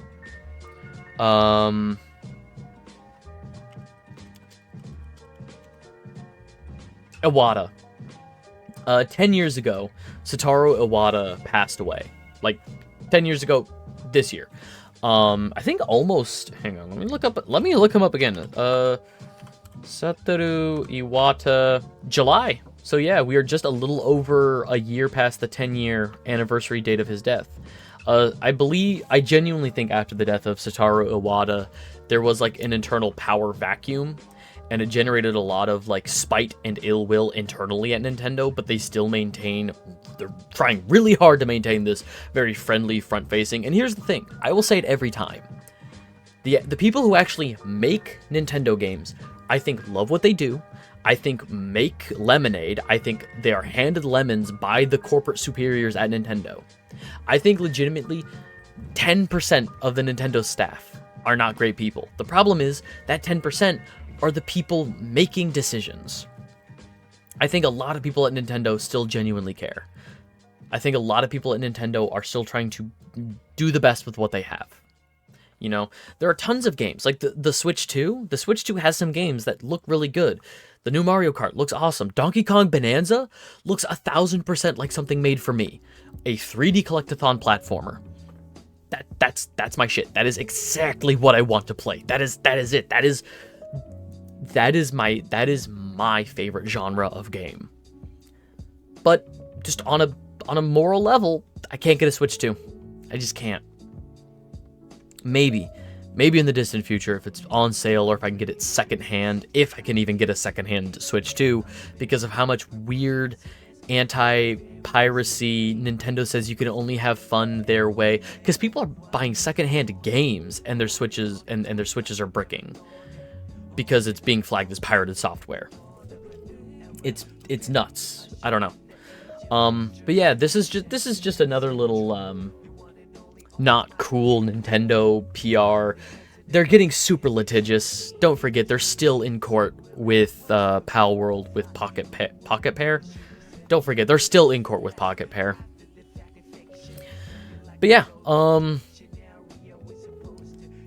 this saddens me because I love things like GDQ, games done quick, summer games done quick, RTA in Japan, like that would have been awesome. I just love speedrunning. Like, that's just it is a hobby of mine to watch speedrunners. I don't think I have the patience to really like get into speedrunning. But we'll see where this goes, because these are charity events. These are charity events where people like show off fun games that they enjoy playing, that they enjoy breaking. Nintendo forces Japanese. It's just, it feels like a parody almost. Like Nintendo shuts down charity event. That feels like something that a Nintendo hater would just drum up. But it's real and it sucks. I don't have a whole lot here because that's the headline is the whole story. If you would like to read the whole article, it's probably just going to be a bit repetitive about explaining what RTA is, explaining what Games Done Quick is. Yeah, that's the whole article. The whole article is 4 paragraphs. I love where we're at. I love where we're at with journalism, where it's about pumping out as many articles as possible. You gotta get, daily reads in 6 articles a day. I love where we're at. Another game store threatened with delisting, says no plans to remove any titles, but warns games like GTA are at risk. Zoom platform has been in talks with payment processors. So, this is what I was talking about when I mentioned that where does it end for the adult content games. So, Zoom platform is another online marketplace similar to Steam that has been hit with all of this payment processor pushback for NSFW content. They did threaten, Gaming on Linux. In response to the publication Gaming on Linux, Zoom platform says it expects the delisting situation to target more games going forward. Grand Theft Auto, Duke Nukem, Saints Row are described as potentially at risk. Again, these are games that glorify violence. These are games that have nudity in them. Duke Nukem Forever opens with like very raunchy stuff. Like it opens almost immediately with very raunchy stuff. And there's nudity in the game, and obviously there's nudity in Saints Row, Grand Theft Auto. Like, these games are just over the top works. So yeah, GTA 6 might not have anywhere to launch to digitally. If Zoom platform is saying that things like Grand Theft Auto could be at risk, this could extend one step further. I think Steam will fight it. I think Steam has a large enough base, enough money to fight this legally. I think Grand Theft Auto, Duke Nukem, I think Grand Theft Auto and Saints Row are relevant enough for them to fight. to fight for anyway. Like Grand Theft Auto, 100%. It's just, it's wild to me how often Rockstar is at the center, or at least adjacent to all of this stuff. Like, they're always just in the conversation regarding this stuff, just for the kinds of games they make. Yeah, so this is just an extension of what we were talking about before. When I said where does it end, I was referring to this article where another platform was saying, hey, M-rated games alone, even though they are reviewed by the ESRB, approved for release 17 plus, could be a risk. Could be a risk. Okay. 2 articles left. Let's do updated our terms of service. Sure, whatever you say, Bloomberg. Oh my god, that is Bloomberg, get it? Oh, okay. So I read this article before, and I will post it for people to read. Cool, I can't actually access it. But this is the article by Jason Schreier for Silksong. This is an interview that he did with Team Cherry, a couple people at Team Cherry, about why it took so long. And the long and the short of it is just they were having fun making the game. They had tons of ideas that they kept wanting to implement. I think it was the lead designer. He said, like, everything I drew was awesome and would go into the game. So I realized after a while I need to put my pencil down because I would just keep drawing cool bugs that go in the game. And they realized, I think 15 years was the number that they gave. It's like we could be making this game for double the amount of time we've already spent. You know, if it's taken us 7.5 years at this point, it could take us another 7.5, you know? It could take us 15 years to make this game. And the reason why they were so silent for all of it is because they had nothing to report. They were always in a great workflow. They are a small, independent Australian company based out of a city that didn't get hit with COVID early on. Like, it took months before COVID cases started making their way over to that city. Like, so they weren't super affected, and since they were so small and independent, people could work comfortably from home. So, you know, they weren't delayed because of COVID. They never hit any kind of creative difficulties. They never hit a stopgap where they had to say, like, what are we doing? Where do we go? They always had a direction to move in. They were always working on stuff. They never offered updates because there was nothing to report other than we're still working on the game, which is wonderful to hear. Honestly, that's awesome to hear.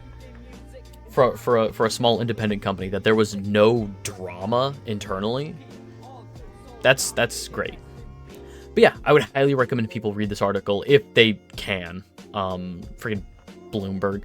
But yeah, I will post this article later. And the last thing is Gamescom ONL. We watched this live on the Twitch channel. If you're watching this on YouTube, I'm sorry you missed that, but that's why you should follow me on Twitch so you can watch that stuff live with us. But yeah, we're just gonna rattle through all of the things that were announced and just how everything looks the same, how everything is the same.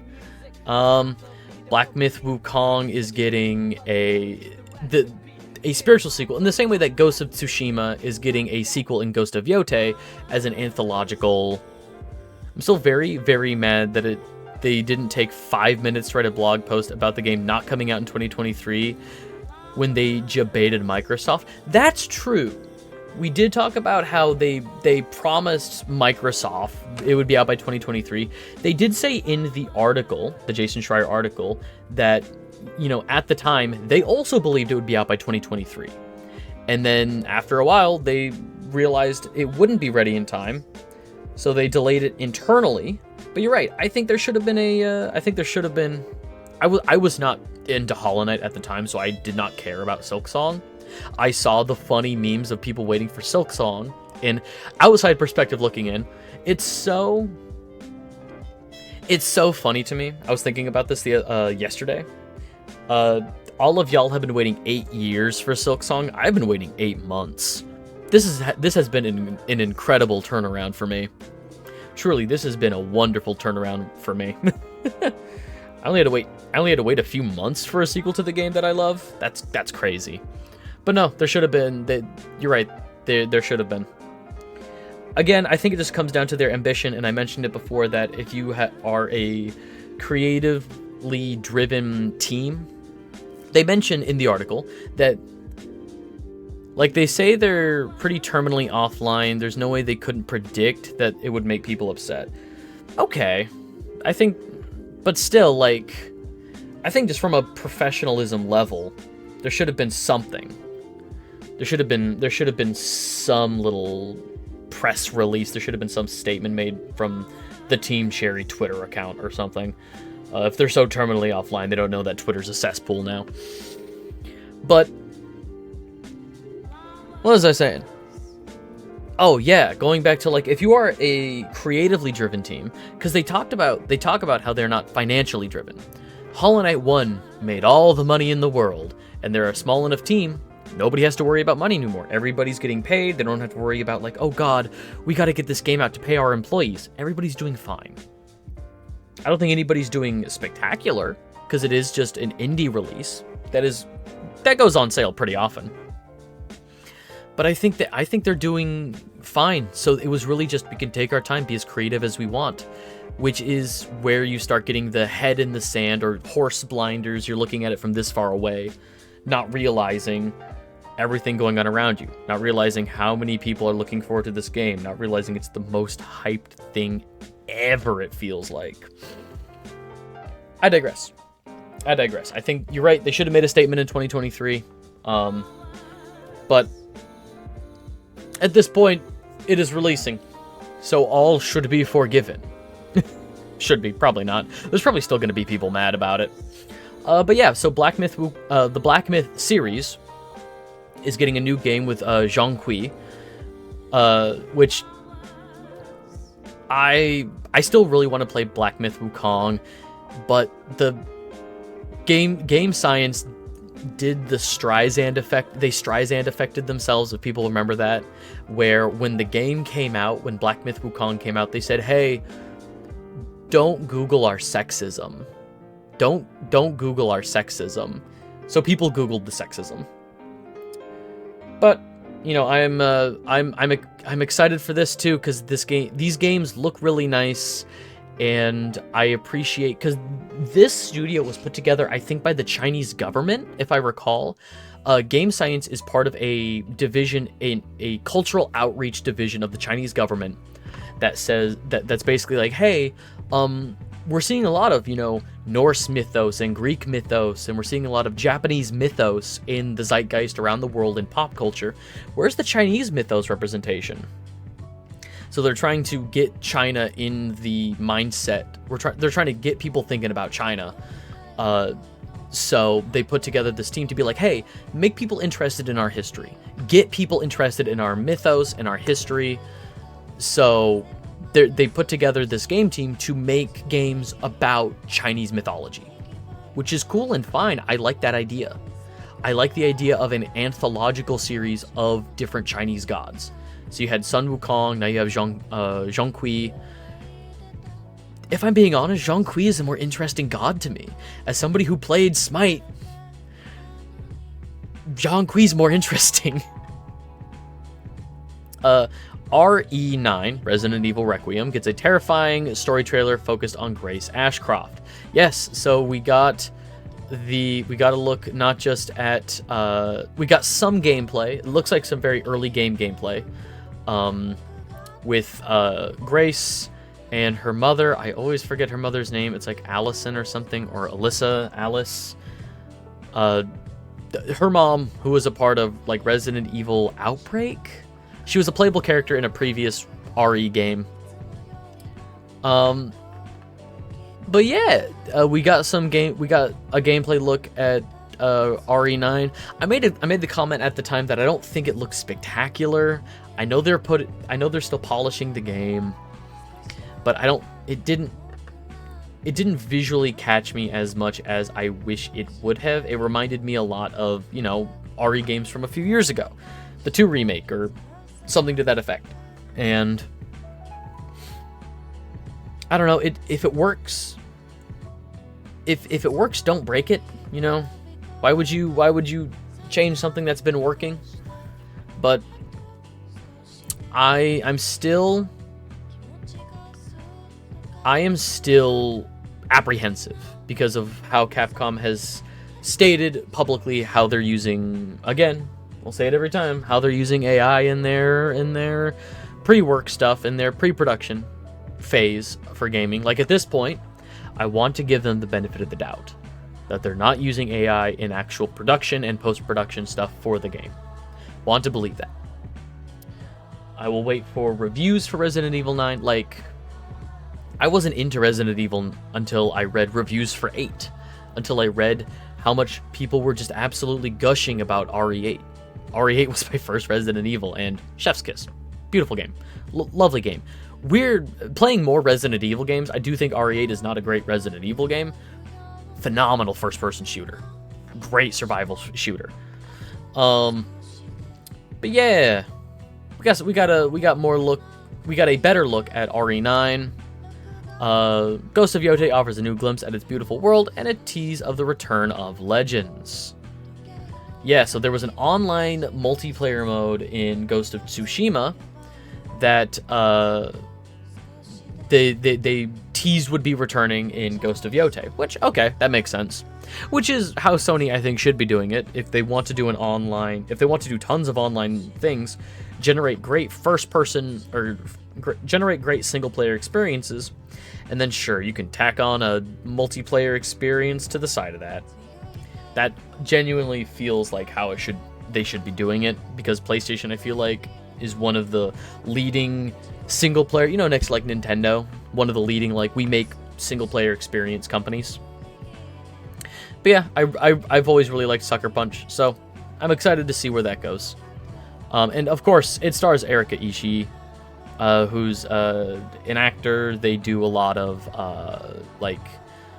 online content, like in the nerdy sphere. I see them a lot in like Dropout shows. They do a lot of content. Like they've been on Critical Role a couple times. They are a fun personality. Big fan of Erika Ishii. So I honestly might just play Ghost of Yotei to play as Erika. World of Tanks. World of Tanks is getting a 2.0 launch.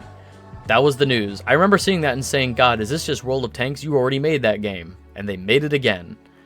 John Carpenter's Toxic Commando. First-person co-op shooter developed by Saber Interactive. This one looked okay. I am interested to see where it goes. Like, this just kind of looks like a bunch of Venom crap from the Spider-Man game. Like, it looks like Venom goop. But, hey, it's John Carpenter's Toxic Commando. I'll wait for reviews. Project Spectrum revealed as a player versus everyone psychological horror game. This one, I remember watching it. Yeah, I thought it would be like a new, I think somebody said a Fear game. I think I asked if it was like a new Siren installment, but then hearing player versus everyone, immediately, like hearing that it's an online game, just kind of, that's whatever to me. Because it's not Silent Hill F. It could never be Silent Hill F. That's the one I'm looking forward to. Everwind, not to be confused with Everwild, which got canceled. Rare's canceled game. Dog, I'm gonna be real. I don't even fucking remember what this one is. Quiet. I don't even fucking remember what this is. That sure looks like Minecraft. Sure. This is for somebody. Embark on an adventure with your friends and build a base on a flying island ship. Gather resources, craft, loot, and fight. Sure. Cult of the Lamb is getting DLC. I appreciate that Massive Monster has been really sticking to their guns with Cult of the Lamb. This is a game, I really enjoyed it. I played it off stream. I got the platinum trophy in it, and I don't even like the idea of roguelikes, but this one was easy, if I'm being honest. It's like baby's first roguelike. People want to play the Minecraft HD mod without dealing with mod tools. True, that feels accurate. But yeah, more Cult of the Lamb. I'm probably not going to play it. I didn't play the sex update. It's like, I played Cult of the Lamb before the sex update. I'm not gonna reinstall it and play it again, but cool for Cult of the Lamb fans. I'm glad that they're consistent. It's like Binding of Isaac, where they just keep making stuff for that, and people love Binding of Isaac. World of Warcraft is getting... This was like the second in a trilogy? World of Warcraft Midnight. They did like a... They said this was like the middle part of a trilogy. It was meant to be like Sunset, Midnight, and then Dawn or something. I don't remember. But good for World of Warcraft fans. More World of Warcraft in your World of Warcraft. Age of Empires 4 coming to PS5. That's awesome for Age of Empires fans. Survival Adventure Enshrouded Wake of Water update. Whatever this game is, it's getting an update. Rekindle Lost Civilization 16-player co-op survival RPG. Enshrouded is in early access now on Steam and GeForce Now. 16-player co-op survival sounds cool. I don't hate that idea. I like playing with as many of my friends as possible. Cinder City. Oh, this looked like nothing to me. Formerly Project LLL. Upcoming MMO tactical shooter. Snoring sound effect. Online MMO tactical shooter that looks so nothing. No, I remember seeing this and thinking it might be a new shot for Anthem. Or not Anthem, for Marathon. Don't care. La Divina Commedia. La Divina Commedia. Commedia. La Divina Commedia. Yes, it's Italian. This is Dante's Inferno as a Souls-like? Yeah, Dante Alighieri. Yeah, it's Dante's Inferno, or Dante's Divine Comedy, but as a Souls-like. Man, in 2009, we got a Dante's Inferno video game that was just God of War. If I had a nickel for every time there was a video game adaptation of Dante Alighieri's work that was just chasing the popular, like, game archetype of the time, I'd have 2 nickels. It's interesting. Sure, why not? I gotta replay Dante's Inferno, the 2009 game. I remember liking it as a kid, but... Moonlighter 2, The Endless Vault. Cool for Moonlighter fans. I see Moonlighter all the time, and I keep forgetting it's Moonlighter. Like, it has in my opinion, it has a very unique palette. I love the greens that are on Moonlighter. I think, like, this specific, almost like turquoise green glow, I think is a very distinct color for Moonlighter. And I mean, like, the main character isn't super unique, but, like, the big backpack, like, I think it is pretty... I think there's enough going on here where I think Moonlighter is recognizable as that game. What's that game called? What's that game called? You know? I can never remember it's Moonlighter, but I see it a bunch. So yeah, Moonlighter 2 gets some new footage. Kingdom Come Deliverance 2 gets a blacksmithing DLC, which... This game, I remember when it got announced and there was like way more character and there was humor in it and stuff, I was like, this wasn't Kingdom Come Deliverance. Kingdom Come Deliverance was like a super weirdly realistic, you had to train yourself with a bow when you were bad at it at first, kinda. Inzoi Island Getaway DLC. Inzoi Island Getaway. What the fuck was this? That's okay, that's a Wilson reference. What was this? Oh, not Crafton. Oh, Crafton. Okay. I remember now. This is a game that looks like AI. It certainly is. Hang on. What is the pattern on that shirt? I can't make out any distinct shapes.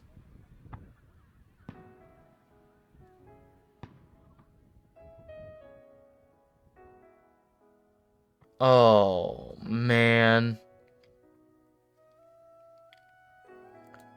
Atrocious. Ninja Gaiden 4. Because Ninja Gaiden has story. It's a story trailer reveal.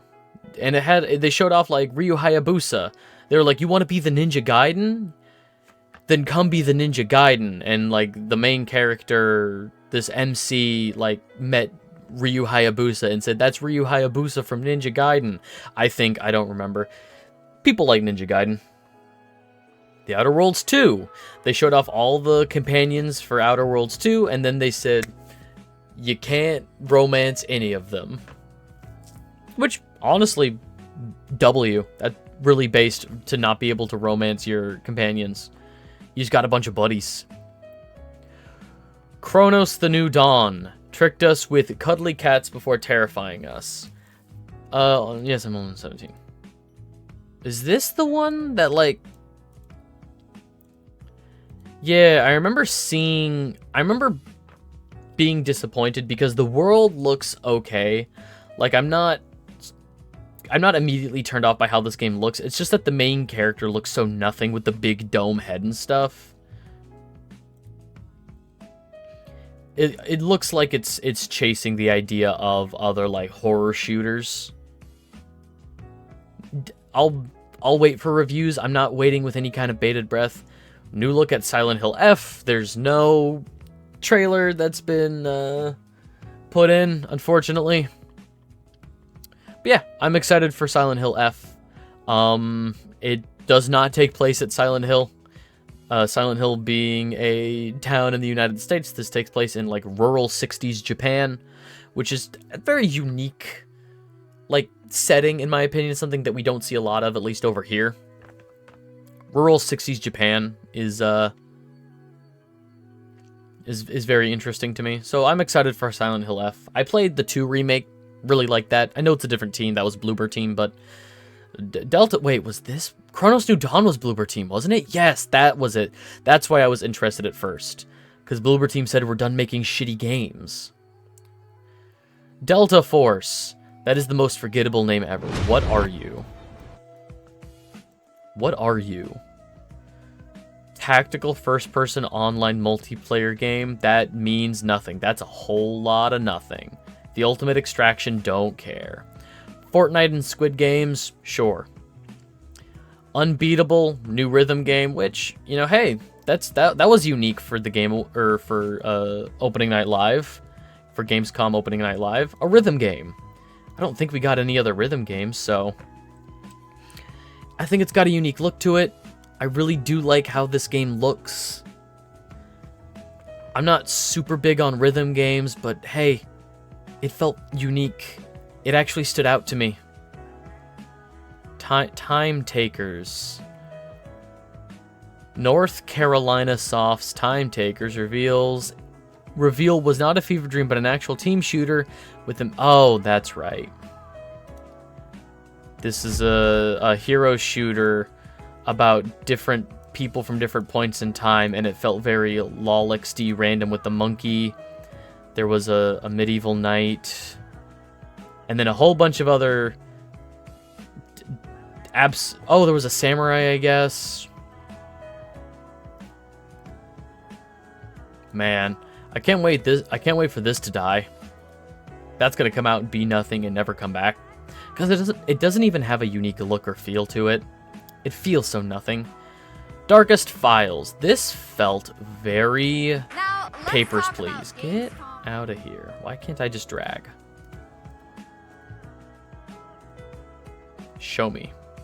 Yeah, this felt very Papers, Please. And people really adore this kind of almost dystopian. It's post-war Germany, but with animal characters. I'll probably not play it, but I'll keep an eye on reviews. I'll see if people enjoy it. Neverness to Everness. What? Check out the gameplay trailer. It's not linked. For Neverness to Everness, free-to-play urban open-world RPG developed by Hota. Assume the role of an anomaly hunter. No, I do not remember what this is, nor does that sound appealing. That's not real. Coming to iOS, Android, and PS5, iOS, Android, and PC. That's not real. You can't tell me a PS5 and PC game will also run on iOS and Android. I don't believe you. Oh, music's gone again. Is it gonna ask me if I'm still interact? Your favorite podcast, Oh, hey, a trailer or a your favorite audiobook. An ad. It must be over. Okay. Audible is now included. Is that the next ZZZ game? Oh, man. You know what? That's probably it. Wait, no, it's developed by Hota Studios, not not Hoyoverse. It's Hota.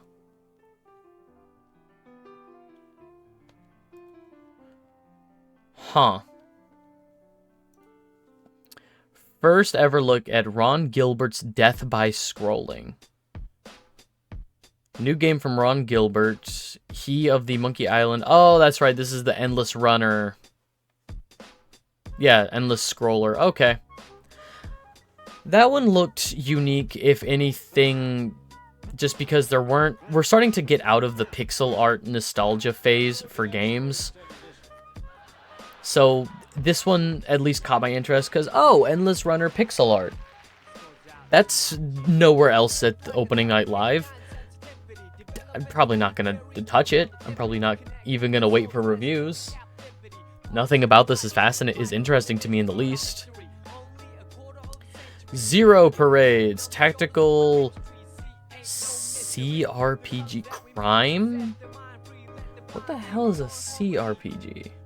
Oh, cinematic RPG, right? I think I've looked this up before. Computer role-playing game. Mostar, computer role-playing games.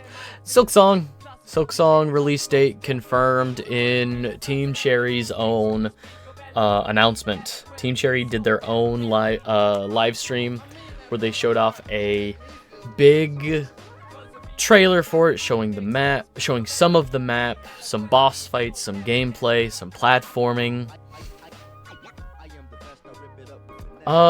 As of time of recording, it's coming out on Thursday. I'm gonna be 100%. I might only stream Silksong for a while. It's either I only stream Silksong, or Silksong takes up so much of my time away from stream. Genuinely, I think I might just be streaming Silksong a bunch. I'm sorry for all of the other games that are going to be put on hold, but Hollow Knight has genuinely become a problem for me, and so I feel like I need to get it out of my system somehow. Or I could just, just stuff it down and not get Silksong at all. I could just not get Silksong at all, put my head in the sand, and just pretend it doesn't exist. Oh, Silksong. I haven't even been waiting for it that long. 2 weeks ago, when we didn't have a release date, I didn't care. The second they said it's coming out on the 4th, it's all of a sudden something in my brain said, ooh, the 4th you say. It's gonna be a long 2 days until the weekend. Good luck, Chief. Good luck. Yes, I know about the new Bubsy game. Yes, I know about the new Bubsy game. This got sent to me so much. You have no idea. This got sent to... Yes, I know about the Bubsy game. Yes, I will be playing the Bubsy game. There's no release date, but whenever it does release, it's coming to the Switch 2, PS5, Xbox X and S, and PC. Atari has reincarnated Bubsy for Bubsy 4D. Yes, I will be playing Bubsy 4D. Don't worry, I will be playing Bubsy 4D. Battlestar Galactica. I don't know if this still has relevancy in 2025.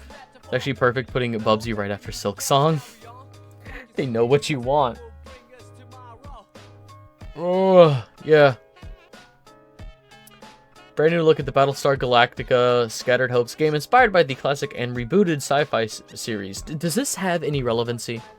Do people still care about Battlestar Galactica? Outlaws Remastered. Oh, okay, yeah, 1997 LucasArts classic. This looked fine. Yeah, I guess it looked updated. I guess it looked remastered. I'm sure that's for somebody. This is the wildest poll, if I'm being honest. I'm sure this is for somebody. He-Man Masters of the Universe, from the people that did the, the TMNT arcade beat-em-ups, over the past couple of years. They're doing, a He-Man game. Which, okay, that sounds awesome. I like He-Man. Absolem. What the fuck was Absolem? Oh, hang on, let me skip this.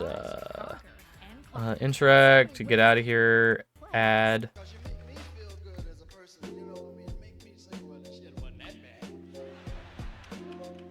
Hell was this?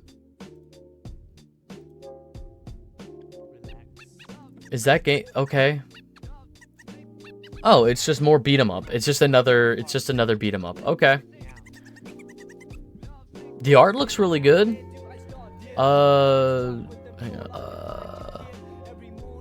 Dotemu, Super Monks. I don't recognize any of the names. Creative Europe Media. I don't recognize any of the studio names. Swords of Legends. A new Chinese myth third-person action RPG developed by Orugan Shanghai. Oh, that's right. Okay. Yeah, I remember seeing some of this. I enjoy monsters from mythology, if I'm being honest, like Shinigami and yokai and stuff, but, you know, this is the Chinese equivalent, like a haunted forest full of monsters. I like that idea. Again, though, it's just very Soulsborne-like, and that's... It looks fine. It looks the same. So many of these fantasy RPGs, so many of these fantasy action games look the same. It's fine. Come on, scroll. Worldwide reveal of Valor Mortis by Ghost Runner's One More Level. People liked Ghost Runner. Oh, come on, mute Danny. Actually, I could probably just do that, yeah.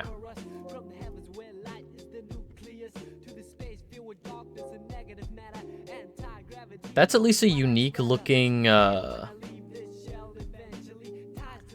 like the very, French, inspired soldier aesthetic. That's unique at least. Look out, he's got an Estus flask. And he mutates. Oh, it's a... You know what? For a first-person shooter, that at least looks unique. Oh, wait. Is this BioShock?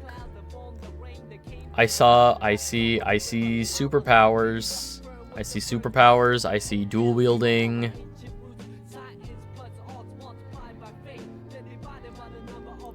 Wait, does this actually, like, a mix of Dishonored and BioShock? Yeah!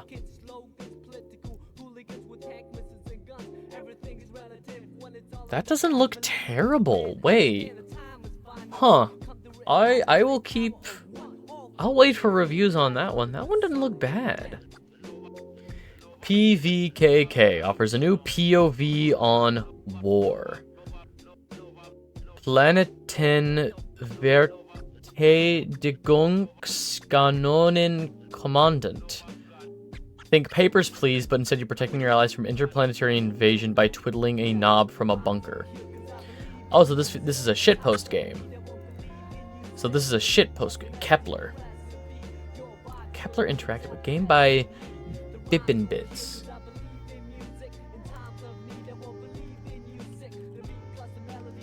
Kepler Interactive. Games. Oh, that's where I've heard the name before. Clair Obscur. Okay. They published Clair Obscur. Okay. And then...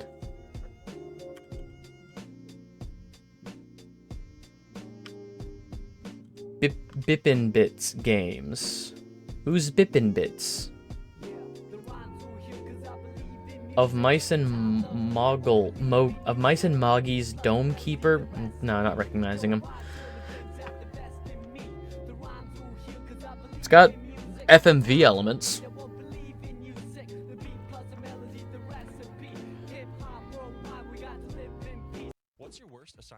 Interesting. Okay. Oh my gosh, get out of here, ads. Okay.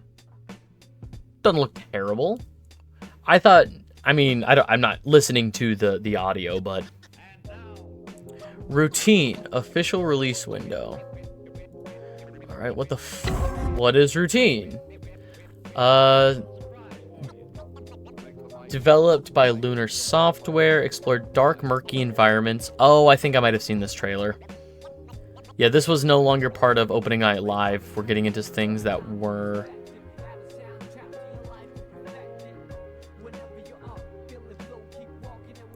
You know what? For a survival horror game, murky, dark environments. Yeah, first-person survival horror. That looks pretty good.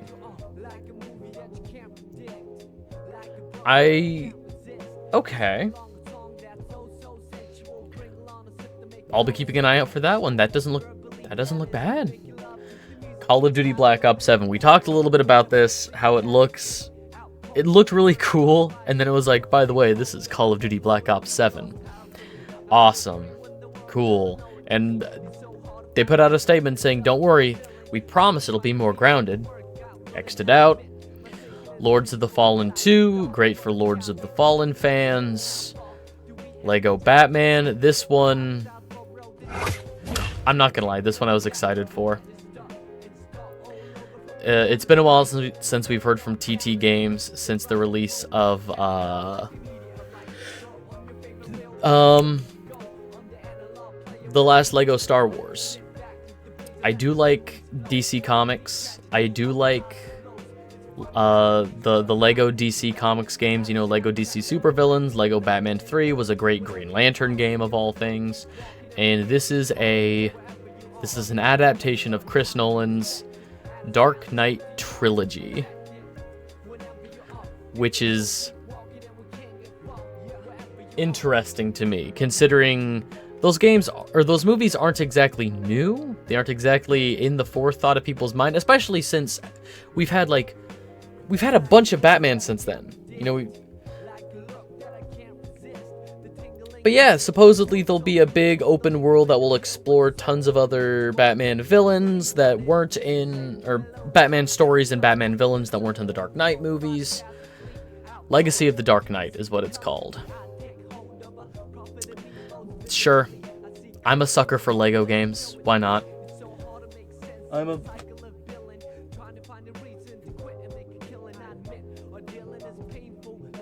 don't know where my little Lego box went. No. Alright, for people who didn't see in the Discord server, I went to a Lego store a few weeks ago and I was able to make myself, and it was weird. It was a weird experience finding like pieces to make myself. Where did that go? It's actually kind of bothering me.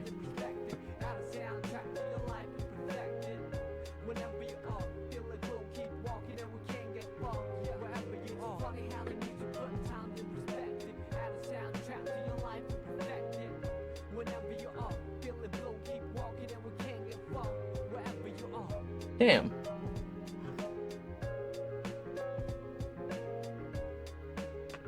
I don't know where that went. Huh. Guess I'll look for that later. Road Kings. Oh boy. Just a truck game. People like these. People like these games. It just seems like a trucking simulator.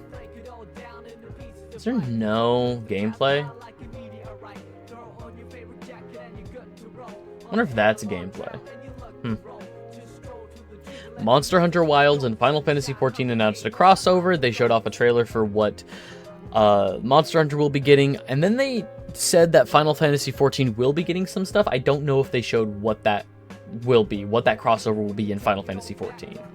Final Fantasy 14, including, finally... Huh? We gotta look at the crossover between Monster Hunter Wilds and Finally Fantast 14. Alright. Rideable Chocobos and Cactuars. Warhammer 40k. People love Warhammer. Warhammer games Peggy always 18. do incredibly well. And yeah, it looks cool. And then it's an RTS. I forgot it was an RTS. It says real-time strategy in the description, but I remember the rug pull. I remember seeing like, oh my god, like this looks really good. People like Warhammer games. This one looks awesome. RTS. Onimusha. It's Onimusha for people who like Onimusha. This one looks very like creepy, if I'm being honest. It looks very almost like horror mythos based. Arknights for people who like Arknights. Europa Universalis 5. Peggy. Huh? This is another RTS? Yeah, this is another like world builder Civ style.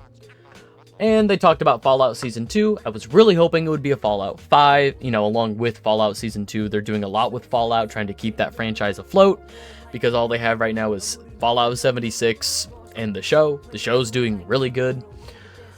I was excited for maybe some Fallout 5 news, but... Voidbreaker. Oh yeah, I remember seeing this and being like, wow, this sure is a lot of stimulus. Like, the in-between stuff, it shows a lot of stimulus overload, and then once it shows the actual gameplay, it's just, oh, it's sleek, and you have a gun. Again, if you told me this was Marathon, I'd believe you, because the new Marathon looks so... nothing? Yeah, I'm still not convinced that this isn't just rebranded Marathon. Indiana Jones and the Great Circle DLC, I gotta finish the base game. World of Tanks 2.0. Daemon Machina. Titanic Scion. Oh, is this DLC? Sci-fi open world mech shooter. Okay, so it's just another Daemon Machina game. Alright. Cool. And Sekiro No Defeat anime trailer. Streaming soon on Crunchyroll. It looked good. Samurai anime usually look good to me. I'm a big fan. For people who don't know, we've been playing in the background. This has been Nujabes the whole time, who did the soundtrack to Samurai Champloo, one of my favorite anime of all time. I like samurai anime. I like samurai anime a lot. But yeah, that's it. They showed off a bunch of stuff. It was a real mixed bag, if I'm being honest, because there were some stuff that I'm excited about. A lot of stuff I bemoaned, some stuff I'm gonna forget about. But I think in general, I think it has been a really good month for announcements. You know, we got new stuff across the board for, you know, family-friendly stuff. We got some new online games for people to get excited about. We got some new single-player games for people to be excited about. We got Silksong for people to be excited about.